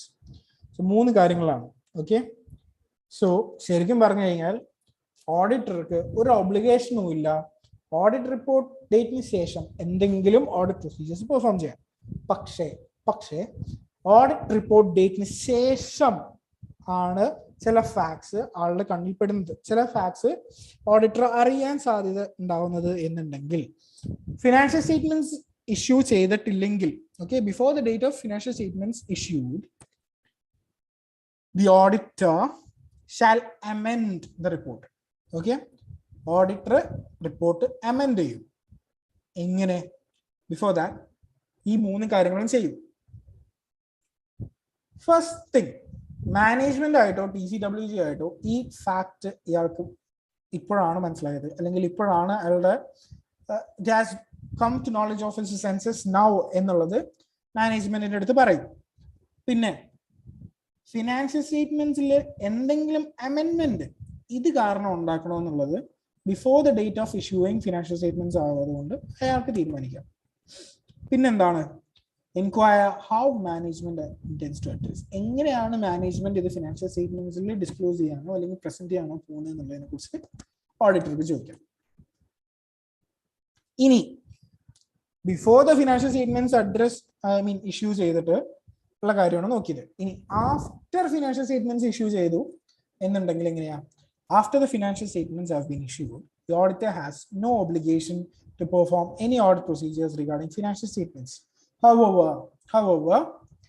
when after the financial statements have been issued, a fact becomes known to the auditor that, had it been known to the auditor at the date of auditor's report, may have caused the auditor to amend. So, എന്താ പറയുന്നത്? ഈ പറയുന്ന financial സ്റ്റേറ്റ്മെന്റ്സും issue ചെയ്ത് കഴിഞ്ഞു, പക്ഷേ audit റിപ്പോർട്ടിന്റെ ഡേറ്റിലാണ് ഓഡിറ്റർക്ക് അറിയാം ഇങ്ങനൊരു ഫാക്ട് ഉണ്ട് എന്നുണ്ടെങ്കിൽ auditor shall discuss it with the management or TCWG, determine whether financial statements need an amendment, inquire how management intends to address this matter. Ini auditor going concern assumption തമ്മിലുള്ള കാര്യം. Okay, പറയാം. അത് ഞാൻ പറഞ്ഞുതരാം. SA 570 revised on going concern.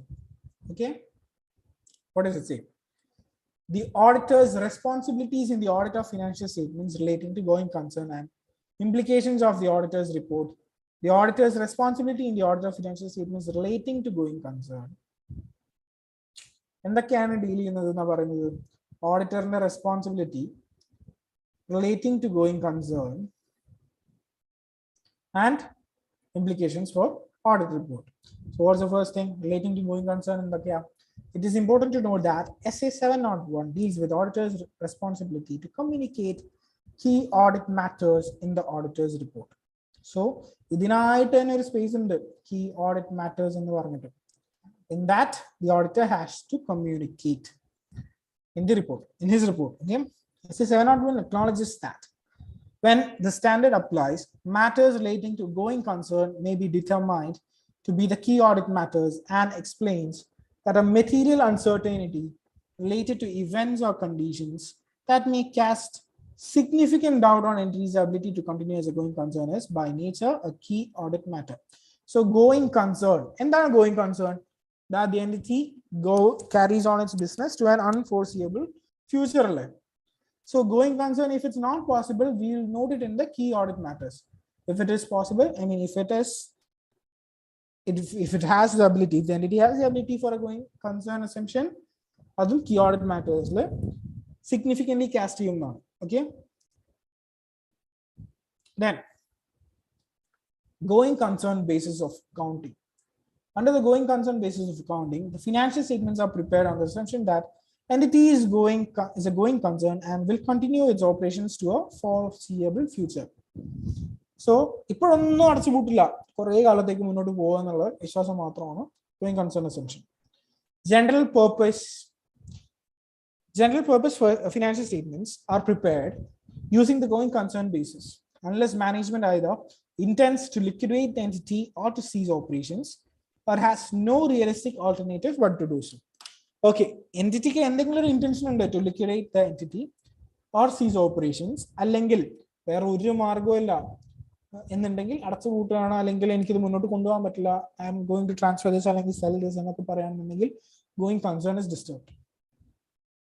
When the use of going concern basis of accounting is appropriate, assets and liabilities are recorded on the basis that the entity will be able to realize its assets and discharge its liabilities in the normal course of business. So when using the going concern basis accounting, assets and liabilities are recorded on the basis that എന്താ പറയുന്നത്, assets realise ചെയ്യാനും liabilities discharge ചെയ്യാനും ability ഉണ്ട് എന്നുള്ളത്, in the normal course of business ability ഉണ്ട് എന്നുള്ളതാണ് account ചെയ്യുന്നത്. Simply that. One second.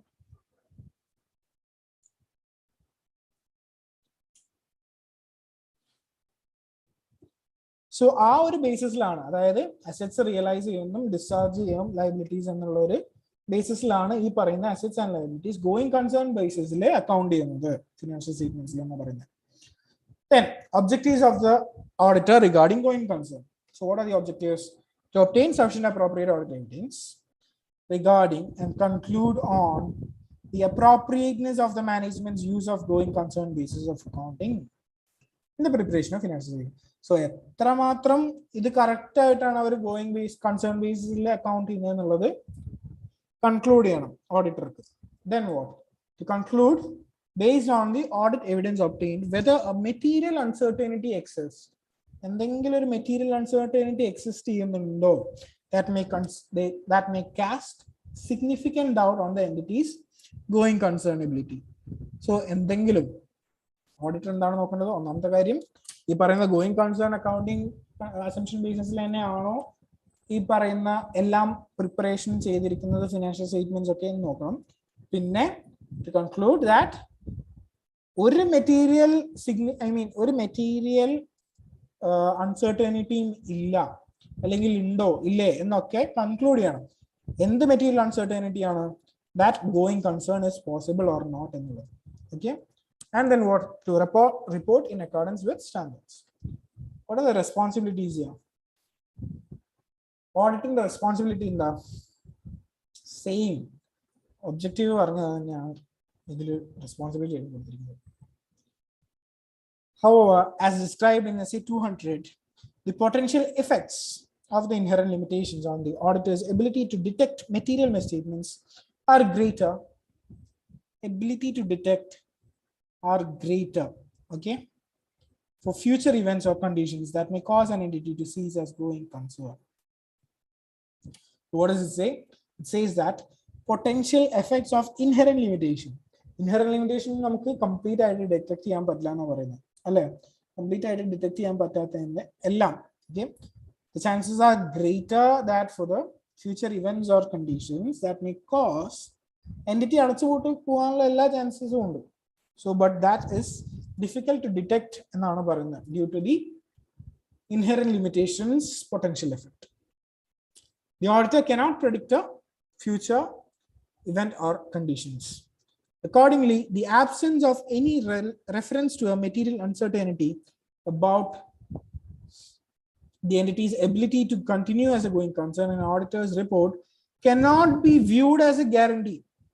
So, auditor parayana going concern aayittu munnotu poilanundengil it cannot be viewed as a guarantee as to the entity's ability to continue as a going concern. So, munnotu povan pattilla. Okay, അതിനെക്കുറിച്ച് ഒരു material uncertainty ഈ പറയുന്ന audit റിപ്പോർട്ടിൽ കൊടുത്തിട്ടില്ല എന്നുണ്ടെങ്കിൽ, ആ material അൺസർട്ടനിറ്റിനെ കുറിച്ച് എവിടെയും അതിന്റെ പ്രസൻസ് പറയുന്നില്ലെങ്കിൽ, it cannot be taken as a guarantee that entity is a going concern. Entity has an ability to continue as a going concern. Okay, then risk assessment procedures and related activities.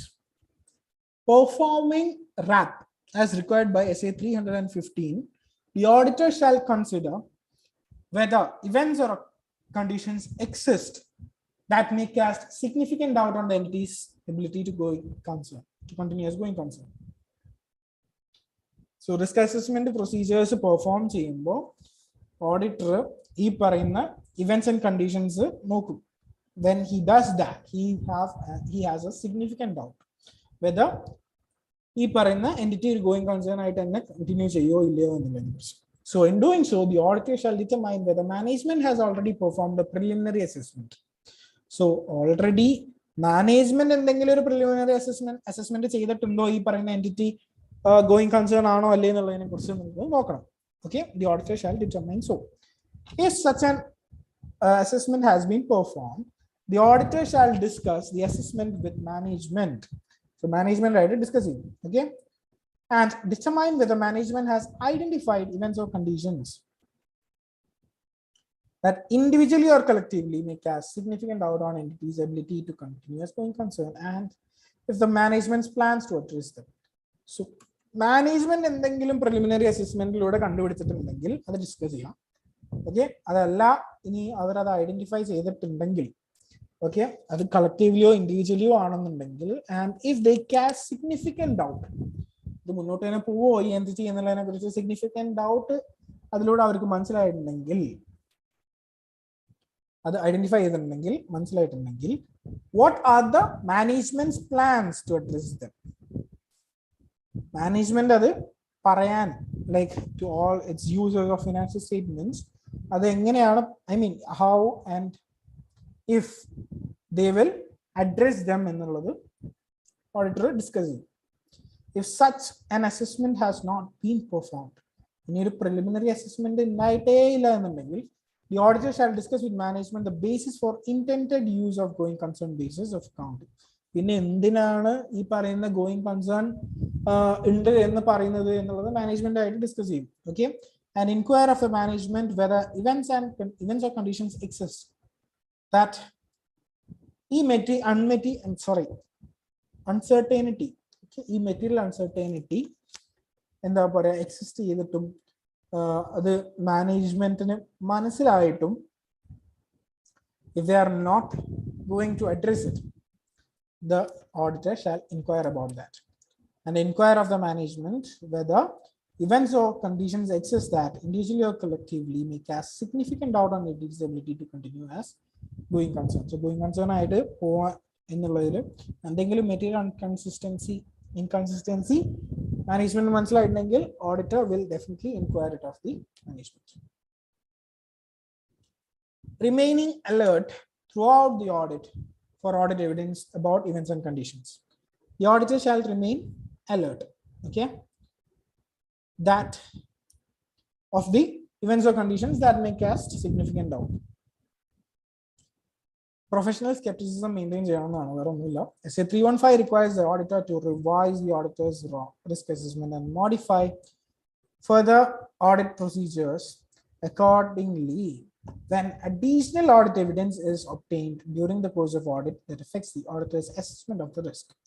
So SA 315 എന്താ പറയുന്നത്, if and if additional, ഈ risk auditor assess ചെയ്ത risk, okay, revise ചെയ്യേണ്ട ഒരു situation വരികയാണെന്നുണ്ടെങ്കിൽ, അല്ലെങ്കിൽ further plan ചെയ്ത audit procedures modify ചെയ്യേണ്ട ഒരു സിറ്റുവേഷൻസ് വരികയാണെന്നുണ്ടെങ്കിൽ, എപ്പോഴാണ്, when additional audit evidence is obtained during the course of audit, ഓഡിറ്റിനിടയിൽ തന്നെ അഡീഷണൽ എവിഡൻസ് കിട്ടി, that affects the auditor's assessment of risk. So he will need to revise the auditor's, he will need to revise the risk he has assessed. Events or conditions that may cast significant doubts, എന്തൊക്കെയാണ്? Financial, operating and others under. So the following are examples: net liability or net current liability position,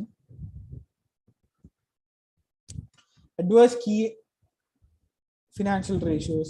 ഇതൊക്കെ കണ്ടാൽ മനസ്സിലാവും ഇത് മുന്നോട്ട് പോയില്ല എന്നുള്ളൊരു doubt വരും നമുക്ക് ഇത് കണ്ടു കഴിഞ്ഞാൽ. Okay, adverse key financial ratios, അതായത് വിപരീതമായിട്ട് ഫിനാൻഷ്യൽ റേഷ്യോസ് പോവുകയാണെന്നുണ്ടെങ്കിൽ, suppose profit is going so down, then indications of withdrawal of financial support by creditors എല്ലാവരും അവരുടെ പൈസ പിൻവലിക്കുകയാണെന്നുണ്ടെങ്കിൽ, net operating cash flows indicated by historical net operating cash flows വളരെ law ആവുകയാണെന്നുണ്ടെങ്കിൽ, then ഓപ്പറേറ്റിംഗിലേക്ക് വരുമ്പോൾ labour difficulties, shortages of important supplies, അങ്ങനെയൊക്കെ. So you can read all this. അങ്ങനെയൊക്കെ വരുമ്പോൾ you can they cast a significant doubt whether the entity has an ability to continue as a going concern. Okay. Additional audit procedures when events and occurs are identified. So ingane chala events and conditions identify cheyidu end events and conditions are that significantly casted doubt on the continuance as going concern. The auditor shall obtain sufficient appropriate audit evidence to determine whether or not a material uncertainty exists related to this condition. Okay, through performing additional audit procedures, including consideration of mitigating factors. These procedures shall include. So, അങ്ങനത്തെ existing conditions or events ഉണ്ടെന്നുള്ളത് മനസ്സിലാവുകയാണ്, identify ചെയ്യണം auditor എന്നുണ്ടെങ്കിൽ he shall perform additional audit procedures. Okay, including consideration of mitigating factors. Where management has not yet performed an assessment of entity's ability to continue as a going concern, requesting management to make its assessment. So, ഇതിന് മുന്നേ ഒരു preliminary assessment നടത്തിയിട്ടില്ല management എന്നുണ്ടെങ്കിൽ managementന്റെ അടുത്ത് തന്നെ ഒരു assessment ചെയ്യാൻ പറയും. Whether they also think that this is not going to continue as a going concern. പിന്നെന്താണ്? Evaluating management's plans for future. Evaluating management's plans for future actions in relating to its going concern assessment. Whether outcomes is likely to improve the situation and whether management's plans are feasible in the circumstances. So, അങ്ങനെ ഇത് continue ഇല്ലാന്ന് government, management മനസ്സിലാവുകയാണെന്നുണ്ടെങ്കിൽ they also look out for the plans for future actions. Going concern ആക്കാനുള്ള രീതിക്ക് എന്തൊക്കെ ചെയ്യണം എന്നുള്ളതും whether those plans are feasible in the circumstances എന്നും management നോക്കും. Where the entity has prepared a cash flow forecast. So, ഒരു projection കാണിക്കുകയാണ് അടുത്ത 5 വർഷത്തേക്ക് അല്ലെങ്കിൽ 10 വർഷത്തേക്ക്. Okay, and an analysis of the forecast is a significant factor in considering the future outcome of events or conditions in the evaluation of management's plans for future actions. So, ഈ future actions നെ കുറിച്ച് അതിന്റെ forecast ഉണ്ടാക്കുകയാണ് entity എന്നുണ്ടെങ്കിൽ evaluating the reliability of the underlying data generated to pull and forecast. So, management plan evaluate ചെയ്യണം auditor എങ്ങനെ evaluating the reliability of that generated data. Okay, എന്ത് വെച്ചിട്ടാണ് ഇവർ ഈ ഫോർകാസ്റ്റ് ഉണ്ടാക്കിയെന്നുള്ളതിനെ കുറിച്ച് അതിന്റെ റിലയബിലിറ്റിനെ കുറിച്ചും ഓഡിറ്റർ evaluate ചെയ്യണം. Then determining whether there is adequate support for the assumptions underlying the forecast. So, ഈ forecast ചെയ്യുമ്പോൾ അവർ കണ്ടിരിക്കുന്ന assumptions എല്ലാം do they have adequate support for these assumptions എന്ന് നോക്കണം. Considering whether any additional facts or information have become available since the date on which management made its assessment. എന്തെങ്കിലും additional ഫാക്ട്സോ ഇൻഫോർമേഷനോ ഒക്കെ available ആണോ management ഈ assessment ഉണ്ടാക്കിയതിന് ശേഷം എന്നുള്ളത് consider ചെയ്യണം. Okay, requesting written representations from management regarding their future action plans and feasibility. So അവരുടെ future action പ്ലാനിനെ കുറിച്ചും ഇതൊക്കെ ഐഡന്റിഫൈ ചെയ്തതിന് ശേഷം മാനേജ്മെന്റ് ഒരു അസസ്മെന്റ് നടത്തിയതിന് ശേഷം അവരത് സോൾവ് ചെയ്യാൻ വേണ്ടി ചെയ്യുന്ന പ്ലാൻസും ഫീസിബിലിറ്റിയും ഒക്കെയാണ് നമ്മൾ നോക്കേണ്ടത്. Okay, so അതിനെക്കുറിച്ചൊക്കെയുള്ള റിട്ടൺ റെപ്രസെന്റേഷൻ മാനേജ്മെന്റ് അടുത്ത് മേടിക്കണം. Audit procedures that are relevant to the requirement as stated above may include the following: analyzing and discussing the cash flow,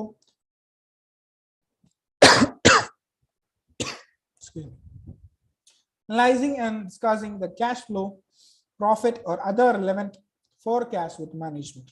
So, എന്തൊക്കെയാണ് ചെയ്യേണ്ട ഓഡിറ്റ് പ്രൊസീജിയേഴ്സ്? ഒന്നുമില്ല, ഈ പറയുന്ന ഫോർകാസ്റ്റ് ഒക്കെ തന്നു കഴിഞ്ഞാൽ discuss and analyse how their projections are going, okay, with cash flow, profit, അങ്ങനെയൊക്കെ. Then analysing and discussing the entity's latest available interim financial statements. Latest available interim financial statements വെച്ചിട്ട് തന്നെ ഇതൊക്കെ ഡിസ്കസ് ചെയ്യാം. ഈ പറയുന്ന ഫോർകാസ്റ്റും ഇഫ് ദേ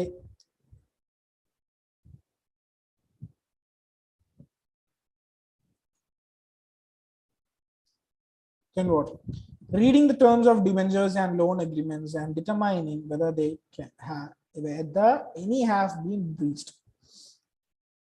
So, എന്താ പറയുന്നത്, എന്തെങ്കിലും I mean, debentures and loan agreements ഒക്കെ വായിച്ചിട്ട് എവിടെയെങ്കിലും എന്തെങ്കിലും agreement breach ചെയ്തിട്ടുണ്ടോ എന്നുള്ളത് നോക്കണം. Reading minutes of the meetings of shareholders, PCWG and other relevant committee for reference to financial difficulties. ഈ going concern ശരിയാക്കാൻ എന്തൊക്കെ difficulties ഉണ്ട് എന്നുള്ളത് നോക്കണം.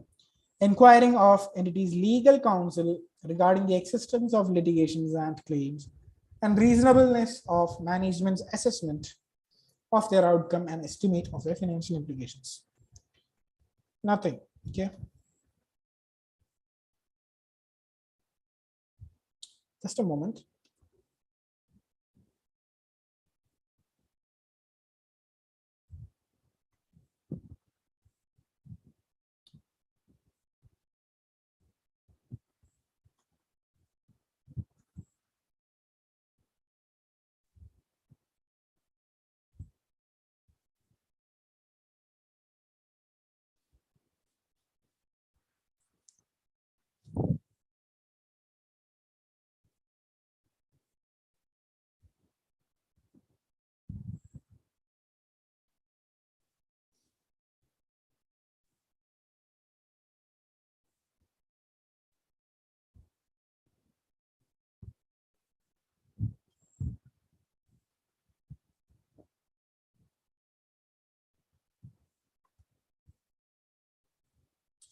Word file crash ആയിരുന്നു.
Yeah.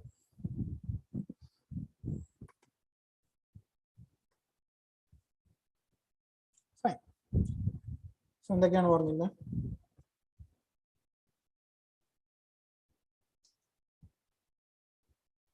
Evaluating the entity's plans to deal with unfilled customer orders, performing audit procedures regarding subsequent events to identify those that either mitigate or otherwise affect the entity's ability to continue as a going concern. Then, confirming the existence, terms, and adequacy of borrowing facilities, obtaining and reviewing reports of regulatory actions, determining the adequacy of support of any planned disposal of assets. Implications of the auditor's report ആണ്. നേരത്തെ നമ്മൾ പറഞ്ഞ എന്താണ്? Going concernന്റെ കാര്യമാണ് പറഞ്ഞത്.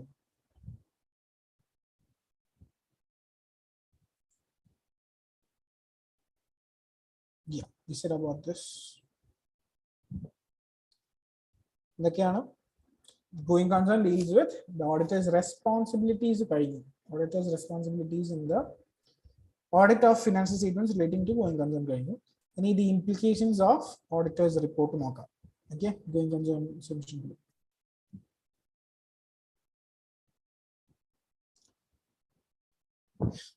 The use of going concern basis of accounting is inappropriate.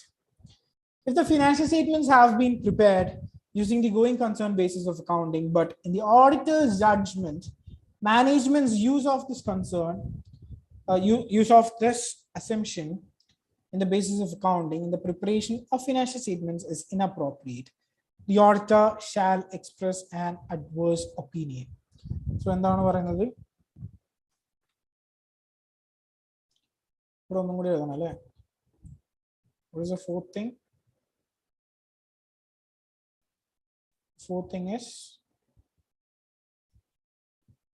going concern assumption is accounting is inappropriate. അപ്പോൾ എന്താ ചെയ്യേണ്ടത്? We should give a adverse opinion.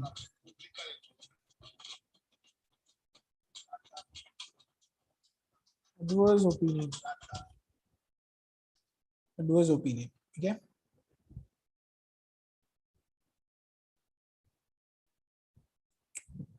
Fine. When the use of going concern basis of accounting is not appropriate in the circumstances, management may be required or may elect to prepare the financial statements on another basis. So going concern basis is appropriate allanundengil endu cheyanam vera basis like adopt cheyanam, that is liquidation basis. Endana going concern allanundengil what is the very best thing to do next is liquidation. The auditor may be able to perform an audit of these financial statements provided that the auditor determines that the other basis of accounting is acceptable in the circumstances. So where the liquidation basis only if it is acceptable in the circumstances. The auditor may be able to express an unmodified opinion on those financial statements provided there is adequate disclosure therein about the basis of accounting on which the financial statements are prepared, but may consider it appropriate or necessary to include an emphasis of matter paragraph in his report. Okay, the emphasis of matter paragraph is in 706 revised, and we'll study about that. The auditor's report. Okay, in the auditor's report, to draw the user's attention that alternative basis of accounting and the reasons for its use. So going concern liquidation base, you have to mention that in the emphasis of matter paragraph in the auditor's report. Use of going concern basis for accounting is appropriate, but a material uncertainty exists. So, this accounting basis going concern accounting basis but going concern materiality uncertainty.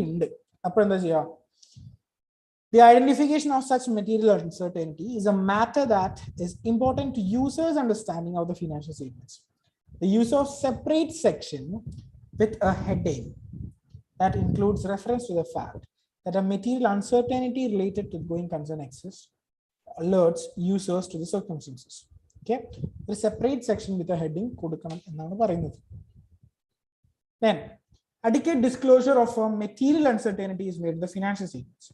So, financial statements, if disclosure, adequate disclosure about material uncertainty is made in the financial statements, the auditor shall express an unmodified opinion.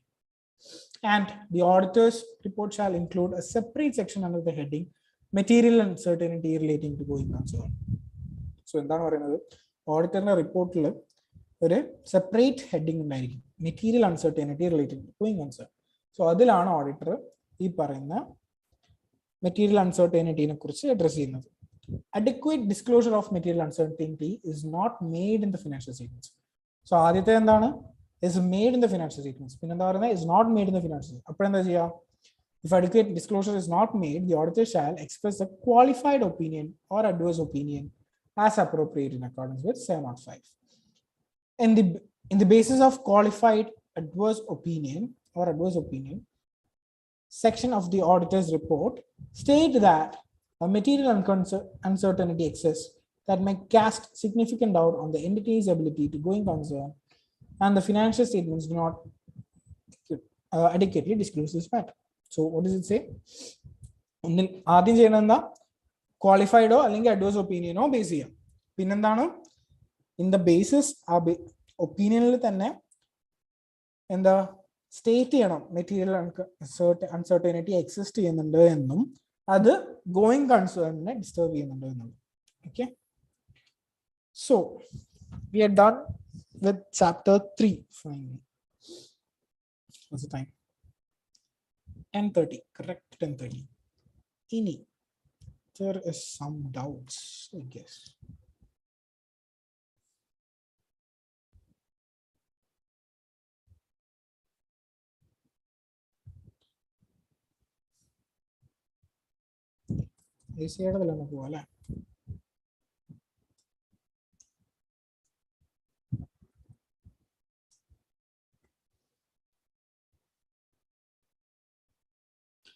Hari Adira Gendo. ഉണ്ട് sir. Sir Unmute ചെയ്തോളൂ. We can discuss about that question. Okay.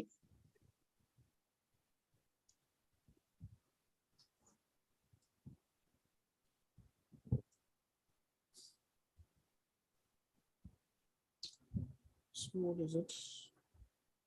Sir hello. Yeah, hello. Sir നമ്മുടെ ഗ്രൂപ്പിലെ ഒരു കുട്ടി എനിക്കിങ്ങനെ personally message ചെയ്തിട്ട് അവള് refer ചെയ്ത ഒരു ബുക്കിൽ 230 താഴെ തന്നെ അത് കൊടുത്തിട്ടുണ്ടെന്ന് പറഞ്ഞു. പക്ഷെ അതെനിക്ക് ക്ലിയർ ആയില്ല. നമ്മുടെ ടെക്സ്റ്റിൽ അങ്ങനെ സാധനം ഞാൻ കാണുന്നില്ല. അത് മേ ബി ഈ സിലബസിന്റെ എന്തെങ്കിലും കോപ്പ് ഔട്ട് ചെയ്തതായിരിക്കാം. Maybe it's not applicable for us. നമ്മളും നോക്കിയപ്പോൾ ഓഡിറ്റ് ഡോക്യുമെന്റേഷനോട് ഇവിടെ നിന്നുള്ള ചാപ്റ്ററിൽ ഈ പോർഷൻ കണ്ടതേ ഇല്ലല്ലോ. ഇല്ല. പക്ഷെ അവള് മീൻസ് എസ്സേന്റെ മാത്രം ഒരു മെറ്റീരിയൽ നോക്കിയപ്പോ എസ്സേല് ഇംപ്ലൈഡ് ആയിട്ട് പറയുന്നുണ്ട് ലൈക്ക് നമ്മളിപ്പോ അങ്ങനെ ഒരു ഫർദർ ആയിട്ടുള്ള ഒരു ഓഡിറ്റ് നമുക്കിപ്പോ ഡോക്യുമെന്റ് ചെയ്യാം. അപ്പൊ ആ ഡോക്യുമെന്റ് ചെയ്യുമ്പോൾ ഈ 3 കാര്യങ്ങൾ അല്ല 2 കാര്യങ്ങളെ പറയുന്നുള്ളൂ. ആ കുട്ടി പറഞ്ഞാൽ 2 കാര്യങ്ങളെ പറയുന്നുള്ളൂ. മൂന്നാമത്തെ പോയിന്റ് അതിലില്ല. ഓക്കെ, നോക്കാം നമുക്ക്.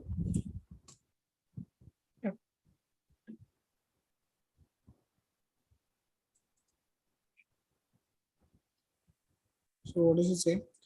CAR comes to know very critical information with regards to the business cycle of an entity for which he has issued the audit report. So audit report already കൊണ്ടാക്കിയിട്ടുണ്ടെന്നാ പറയുന്നത്, ഇഷ്യൂ ചെയ്തിട്ടുണ്ടെന്നാ പറയുന്നത്, which become known to him as an auditor after the date of auditor's report. So auditor's report dateന് ശേഷമാണ് ഇത് മനസ്സിലാവുന്നതാണ്. But which existed at that date and which, if known at that date, might have caused the financial statements to be amended or the auditor to modify in the auditor's report.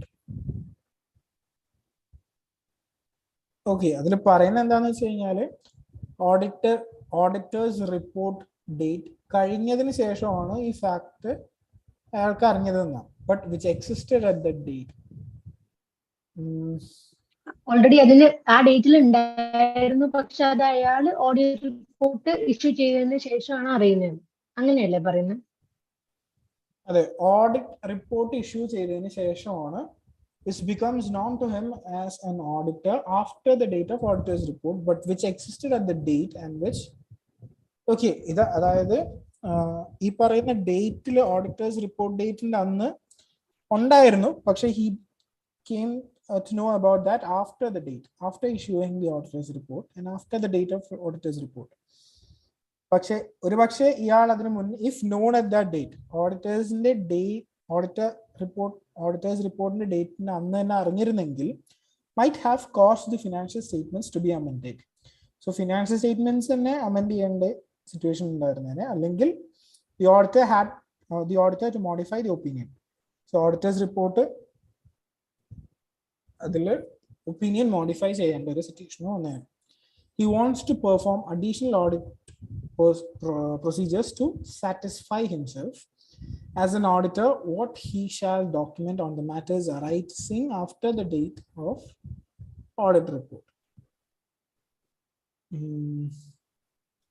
As an auditor what he shall document on the matters after the date of audit report. So എന്താണ് document ചെയ്യേണ്ടതെന്നല്ലേ ചോദിക്കുന്നത്? അതെ sir, ഞാനൊരു കാര്യം ചോദിച്ചോട്ടെ. ഇപ്പൊ വേറൊരു കുട്ടി എനിക്ക് പറഞ്ഞാല് നമ്മള് ഗ്രൂപ്പിൽ ഇട്ടുണ്ടായിരുന്നു. അതായത് ആ കുട്ടി സബ്സിക്വന്റ് ഇവന്റ് ആയിട്ടാണ് ഈ ആൻസർ എഴുതിയത്. ഇതൊരു സബ്സിക്വന്റ് ഇവന്റ് ആണ്, ഫാക്ട്സ് പക്ഷെ നോൺ ആൻസർ ആഫ്റ്റർ ദ നോക്കിയപ്പോഴാണ് ഡേറ്റ് ഓഫ് ഓഡിറ്റേഴ്സ് റിപ്പോർട്ട്. അതെ, പക്ഷെ ആൻസറിൽ അങ്ങനെയല്ലല്ലോ സാർ പറയുന്നത്.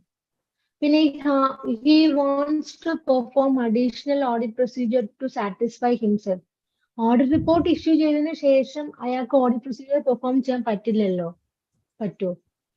നമ്മളത് ഓൾറെഡി നമ്മളെ ഓഡിറ്റ് ഡോക്യുമെന്റേഷനിൽ പഠിക്കുന്നില്ലേ സാർ, അങ്ങനെ പറ്റില്ല എന്നുള്ള കാര്യം ഈ അസംബ്ലിംഗ് ഓഡിറ്റ് ചെയ്യുമ്പോ.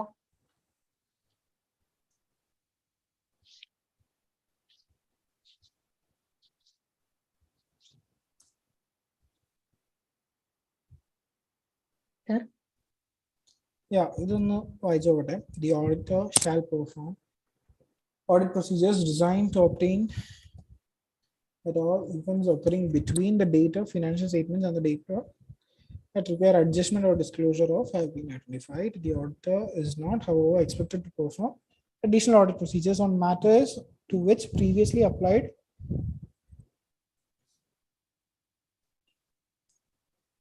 additional procedures. Sir, last he wants to perform additional audit procedure to satisfy himself. അല്ല, അതിൽ ഓൾറെഡി പറഞ്ഞിരിക്കുന്നത് ഒരു ഓഡിറ്റ് പ്രൊസീജിയർ ചെയ്തിട്ടുണ്ടെങ്കിൽ and if he has got an satisfactory conclusion from it, അതിന്റെ മുകളിൽ ഇനി അഡീഷണൽ ഓഡിറ്റ് പ്രൊസീജിയേഴ്സ് ചെയ്യാൻ പറ്റില്ല. He is not expected to perform എന്നേ ഉള്ളൂ. സർ ഇപ്പോ ക്വസ്റ്റ്യനിലെ കാര്യമല്ലേ പറയുന്നത്? അല്ല, ക്വസ്റ്റ്യൻ അല്ലേ സർ പറയുന്നത്? റിലവൻസിൽ വെച്ചിട്ടാണ് SA 560 നോക്കുന്നത്.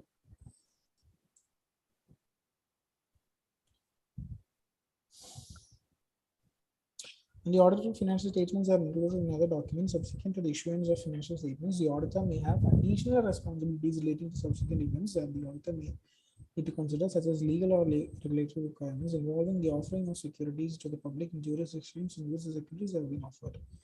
For example, the auditor may be required to perform additional audit procedures to the date of final offering document. These procedures may include those referring to in paragraph 6 and 7 performed to the date and or near the effective date of final offering document, and reading the offering document to assess whether the financial with other information in the offering document is consistent with the financial information which the auditor is associated. 6 and 7 പറയുന്നത് ഇതാണ്. The auditor shall perform the auditor's procedure so that they cover the period of the date of financial statements to the date of auditor's report, or as near as practicable thereto. The auditor shall take into account the auditor's risk assist, determining the nature and obtaining an understanding of any procedure managements have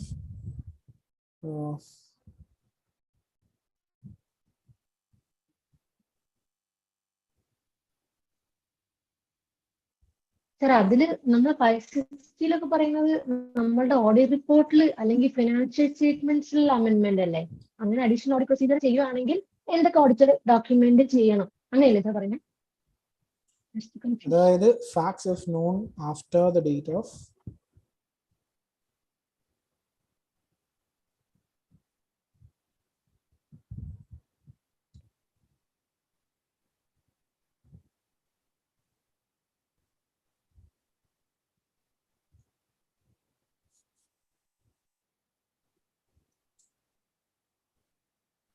matters arising after the date of auditor's report.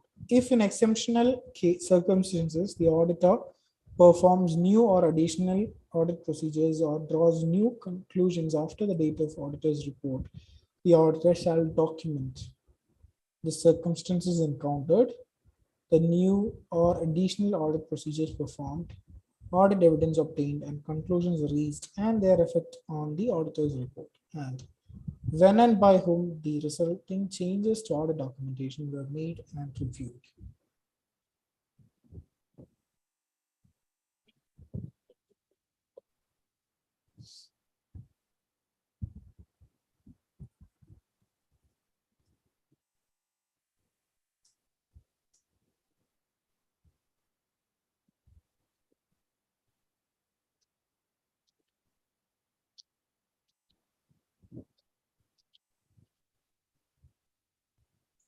ടെക്സ്റ്റിൽ ഇതില്ല. ടെക്സ്റ്റിൽ ഉണ്ടോ ഇല്ലെങ്കിലേ ഞാൻ നോക്കിയിട്ടുണ്ടായിരുന്നു.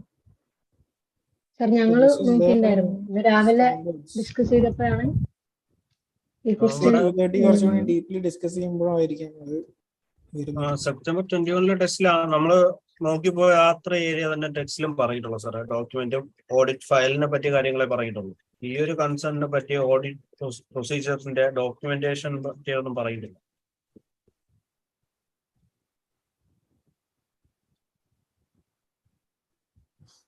November 22 is not that far also. കഴിഞ്ഞ വർഷമാണ്. So amendments ഒന്നും ആയിരിക്കാൻ ചാൻസസ് ഇല്ല. I guess when you're studying about standards അതിലായിരിക്കാം ഇതിനെ കുറിച്ച് പറയുന്നത് എന്നുള്ളത്. അങ്ങനെയാണ് ആ കുട്ടിയും പറഞ്ഞത് സാർ. 560 ഇത് വരില്ല. കാരണം 560 അതിന്റെ ഡോക്യുമെന്റേഷനെ കുറിച്ചല്ലോ. 560 ഇപ്പൊ നമ്മൾ സബ്സിക്വന്റ് ഇവന്റ്സ് നോക്കിയപ്പോഴും വാട്ട് ക്യാൻ ബി ഡൺ അല്ലെങ്കിൽ വാട്ട് ആർ ദ പ്രൊസീജിയേഴ്സ് എന്നല്ലേ നമ്മൾ നോക്കിയത്, if they are not identified on the date or not. Yes. So this comes in essay 230. പിന്നെ ഞങ്ങൾക്ക് ഒരു കൺഫ്യൂഷൻ, ഈ ചാപ്റ്റർ തന്നെ അല്ലേന്നൊക്കെ. പിന്നെ ഞങ്ങൾ കുറെ നോക്കി, പിന്നെ കിട്ടിയില്ല. ഇത് വർക്ക്ഷീറ്റിൽ തന്ന ക്വസ്റ്റ്യൻ. ആ 8ാമത്തെ day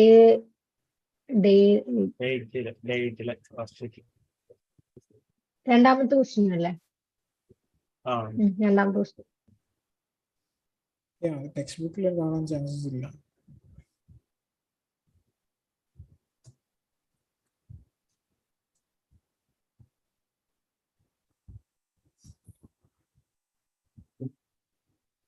So this is the answer. RTPയിലെ ആൻസറും ഇത് തന്നെയാണല്ലേ?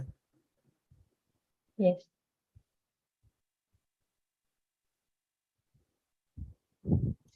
ഈ എസ് ഒക്കെ നമ്മൾ വേറെ പഠിക്കൂ, ലൈക്ക് നമ്മൾ ഈ ഡീറ്റെയിൽ ആയിട്ട് വേറെ സെഷൻ പഠിക്കും. വേറെ ഉണ്ട്.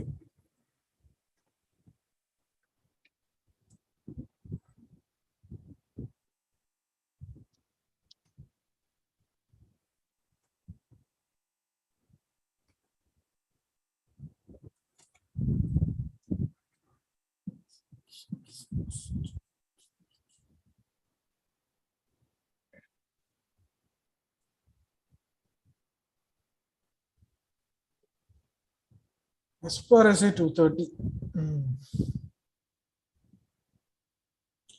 സ്റ്റാൻഡേർഡ്സ് നോക്കുമ്പോൾ കുറച്ചുകൂടി ഡീപ്പായിട്ട് നോക്കാം ഇതൊക്കെ. ഐ ഗസ് ടെക്സ്റ്റിൽ ഇപ്പോൾ 3rd ചാപ്റ്ററിലത് വന്നു എന്നുള്ളൂ. And I guess it's time to cover up essay 200 series.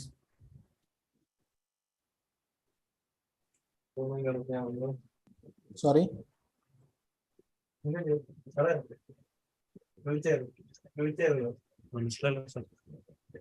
ഏതാ? I think it's time to cover 200 series. Essay 200 series and 200 series എടുക്കേണ്ട ടൈമാണ്. അപ്പോൾ നമ്മൾ ഈ ടെക്സ്റ്റിൽ പറഞ്ഞു പോകുന്ന എസ്സെൻസ് മാത്രമല്ല സാർ, അതിന് വീണ്ടും ഡീറ്റെയിൽ ആയിട്ട് പഠിക്കാനുണ്ട്. ഡീറ്റെയിൽ ആയിട്ട് വരുന്നുണ്ട്. essay 200നെ കുറിച്ച് പഠിക്കാനുണ്ട്. അങ്ങനെ 230 ഒക്കെ ഡീറ്റെയിൽ ആയിട്ട് തന്നെ വേറെ ഉണ്ട്.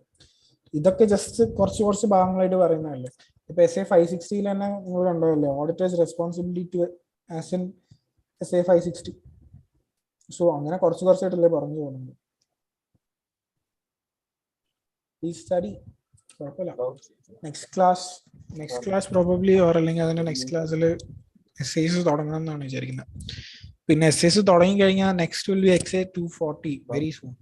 കാരണം essay 240 ആണ് ചാപ്റ്റർ 4 കവർ ചെയ്യുന്നത്, റിസ്ക് ഫാക്ടേഴ്സും കാര്യങ്ങളൊക്കെ. Let's see.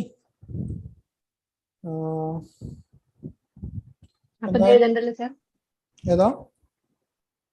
അപ്പൊ ഈ ക്വസ്റ്റ്യൻ ആൻസർ എഴുതി വെക്കണ്ടല്ലോ? ഈ ക്വസ്റ്റ്യൻ ആൻസർ എഴുതിക്കോളൂ. ഇപ്പൊ എന്തായാലും ഇപ്പൊ അത് വായിച്ചല്ലോ വന്നു.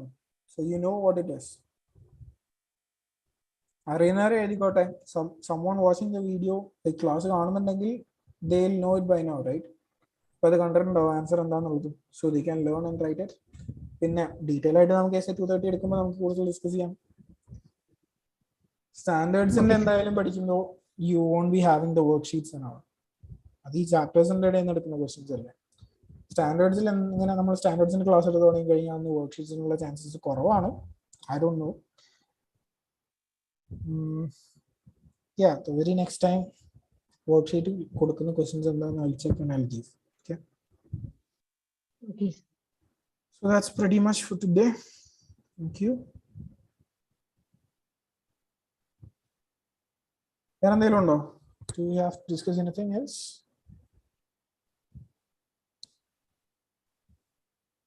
വേറെ ഇന്നലെ കുറെ വായിച്ചപ്പോഴത്തെ കുറെ കാര്യം ഡൗട്ട് ഉണ്ടായിരുന്നു സാറേ.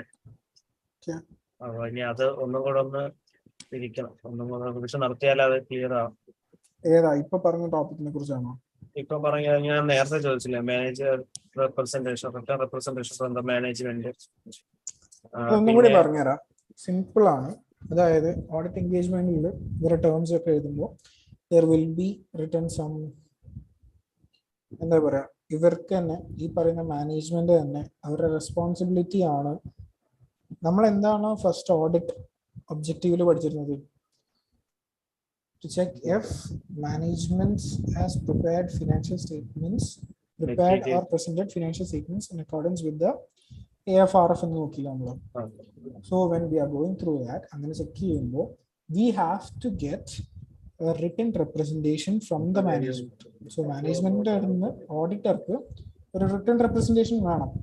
Okay, that ഈ പറയുന്ന കാര്യങ്ങളെല്ലാം ഇവർ ഈ AFRF വെച്ചിട്ടാണ് ചെയ്തിരിക്കുന്നത് പറഞ്ഞാൽ മാത്രം പോരല്ലോ, നമുക്കതൊരു എവിഡൻസ് ആയിട്ട് കീപ്പ് ചെയ്യാൻ വേണ്ടിയിട്ട് എന്താ പറയാ, അവർ അങ്ങനെ എല്ലാം ചെയ്തിട്ടുണ്ടെന്നുണ്ടെങ്കിൽ we have to keep a proof, right?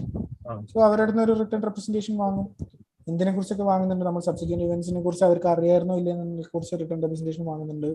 ഈ പറഞ്ഞ പ്രിപ്പറേഷൻ പ്രസന്റേഷനെ കുറിച്ച്, ഫിനാൻഷ്യൽ സ്റ്റേറ്റ്മെന്റ്സിനെ കുറിച്ചും AFRFനെ അപ്ലൈയിങ് അല്ലെങ്കിൽ അതിന്റെ റിലവൻസിലാണല്ലോ ഇതൊക്കെ ഉണ്ടാക്കിയെന്നുള്ളതിനെ കുറിച്ചും റെലവെന്റ് ആയിട്ട് റിട്ടേൺ റെപ്രസെന്റേഷൻ വാങ്ങി വെക്കണം.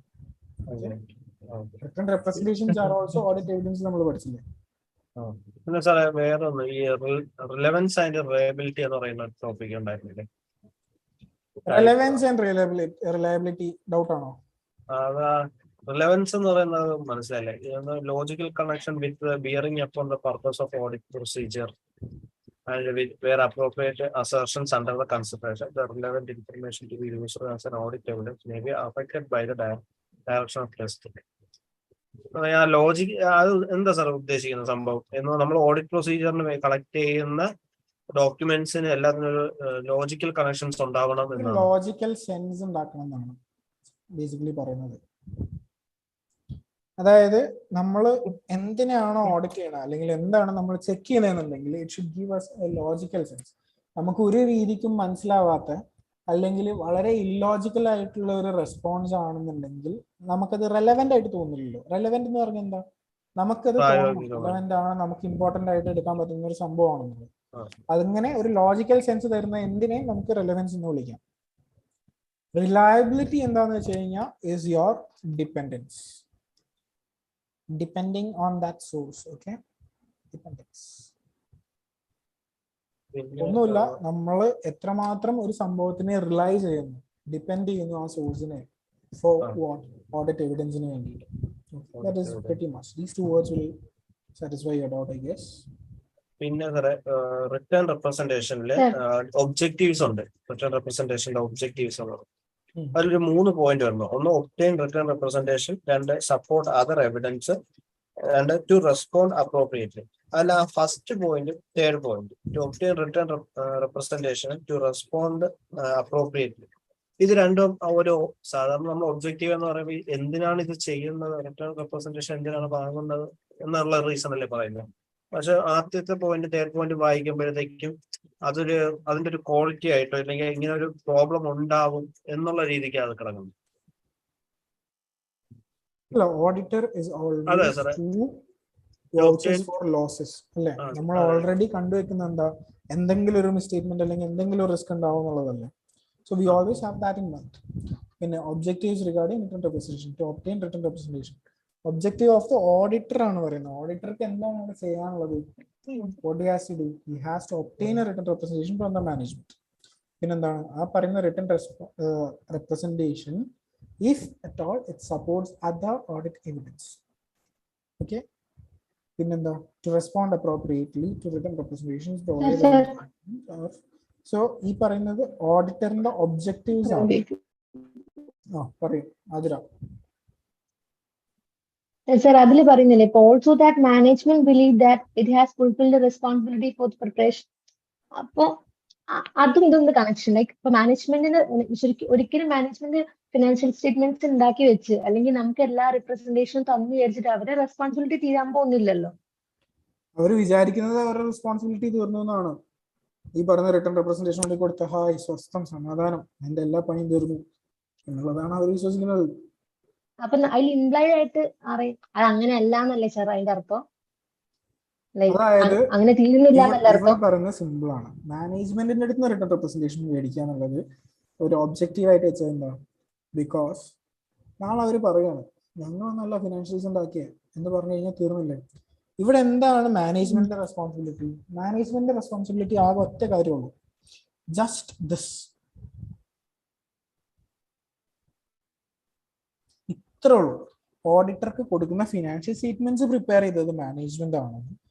അയാൾക്ക് കൊടുക്കുന്ന ഇൻഫോർമേഷന്റെ കംപ്ലീറ്റ്നെസ് അഷ്യൂർ ചെയ്യുക എന്നുള്ളത് മാത്രമാണ് മാനേജ്മെന്റിന്റെ ഒരു റെസ്പോൺസിബിലിറ്റി. സോ അത് കറക്റ്റ് ആയിട്ട് അവർ ചെയ്തു എന്നുള്ള വിശ്വാസത്തിലാണ് ഈ പറയുന്ന റിട്ടേൺ റെപ്രസെന്റേഷൻസിന് കൊടുക്കുന്നത്. മനസ്സിലായോ?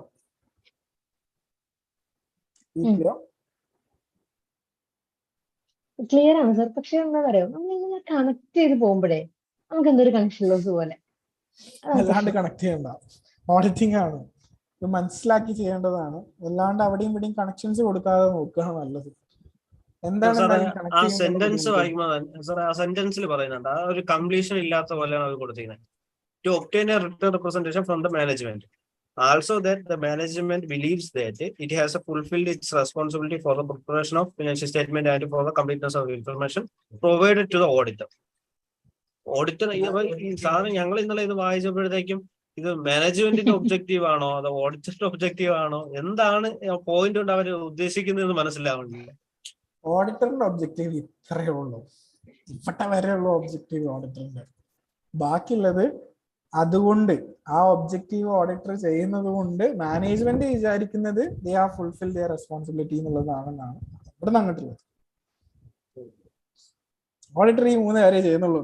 ഒബ്റ്റെയിൻ റിട്ടേൺ റെപ്രസെന്റേഷൻ, അത് എന്താ പറയുക സപ്പോർട്ടിങ് ഓഡിറ്റർ ആണോ, and to respond to those written representation. ഇത്രേ ഓഡിറ്റർ ചെയ്യുന്നുള്ളൂ.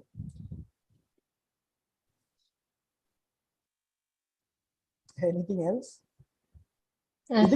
ഒരു കാര്യം ക്ലിയർ ആയോ? അത്രേ ഉള്ളോ? എനിക്ക് ക്ലിയർ ആയി. എനിക്കും ക്ലിയർ ആണ്. സർ ഒരു പോയിന്റ് കൂടെ ഉണ്ട്. Information provide and completeness of transaction എന്ന പോയിന്റ് ഇല്ലേ താഴേക്ക്, ഈ റിട്ടേൺ റെപ്രസെന്റേഷൻ മാനേജ്മെന്റ് റെസ്പോൺസിബിലിറ്റി കഴിഞ്ഞിട്ട് 3.5.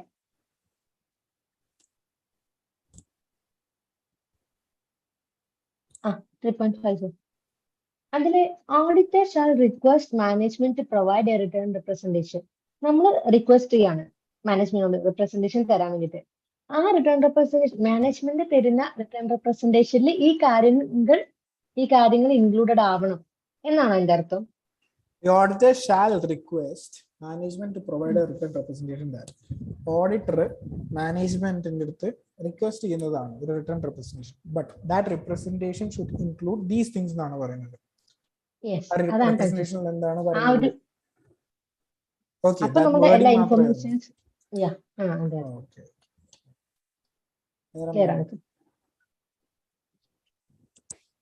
വേറെ ഇനിയിപ്പോ ഇന്നത്തെ വായിച്ചു നോക്കിയാൽ അറിയാം സാർ.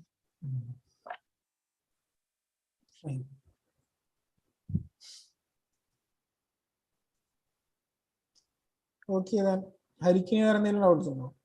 ഇല്ല സാറേ, ഞങ്ങൾ ഒരുമിച്ചാണ് നോക്കുന്നത്. എന്തായാലും അടിപൊളിയായിട്ട് പഠിക്കും. Do ask questions.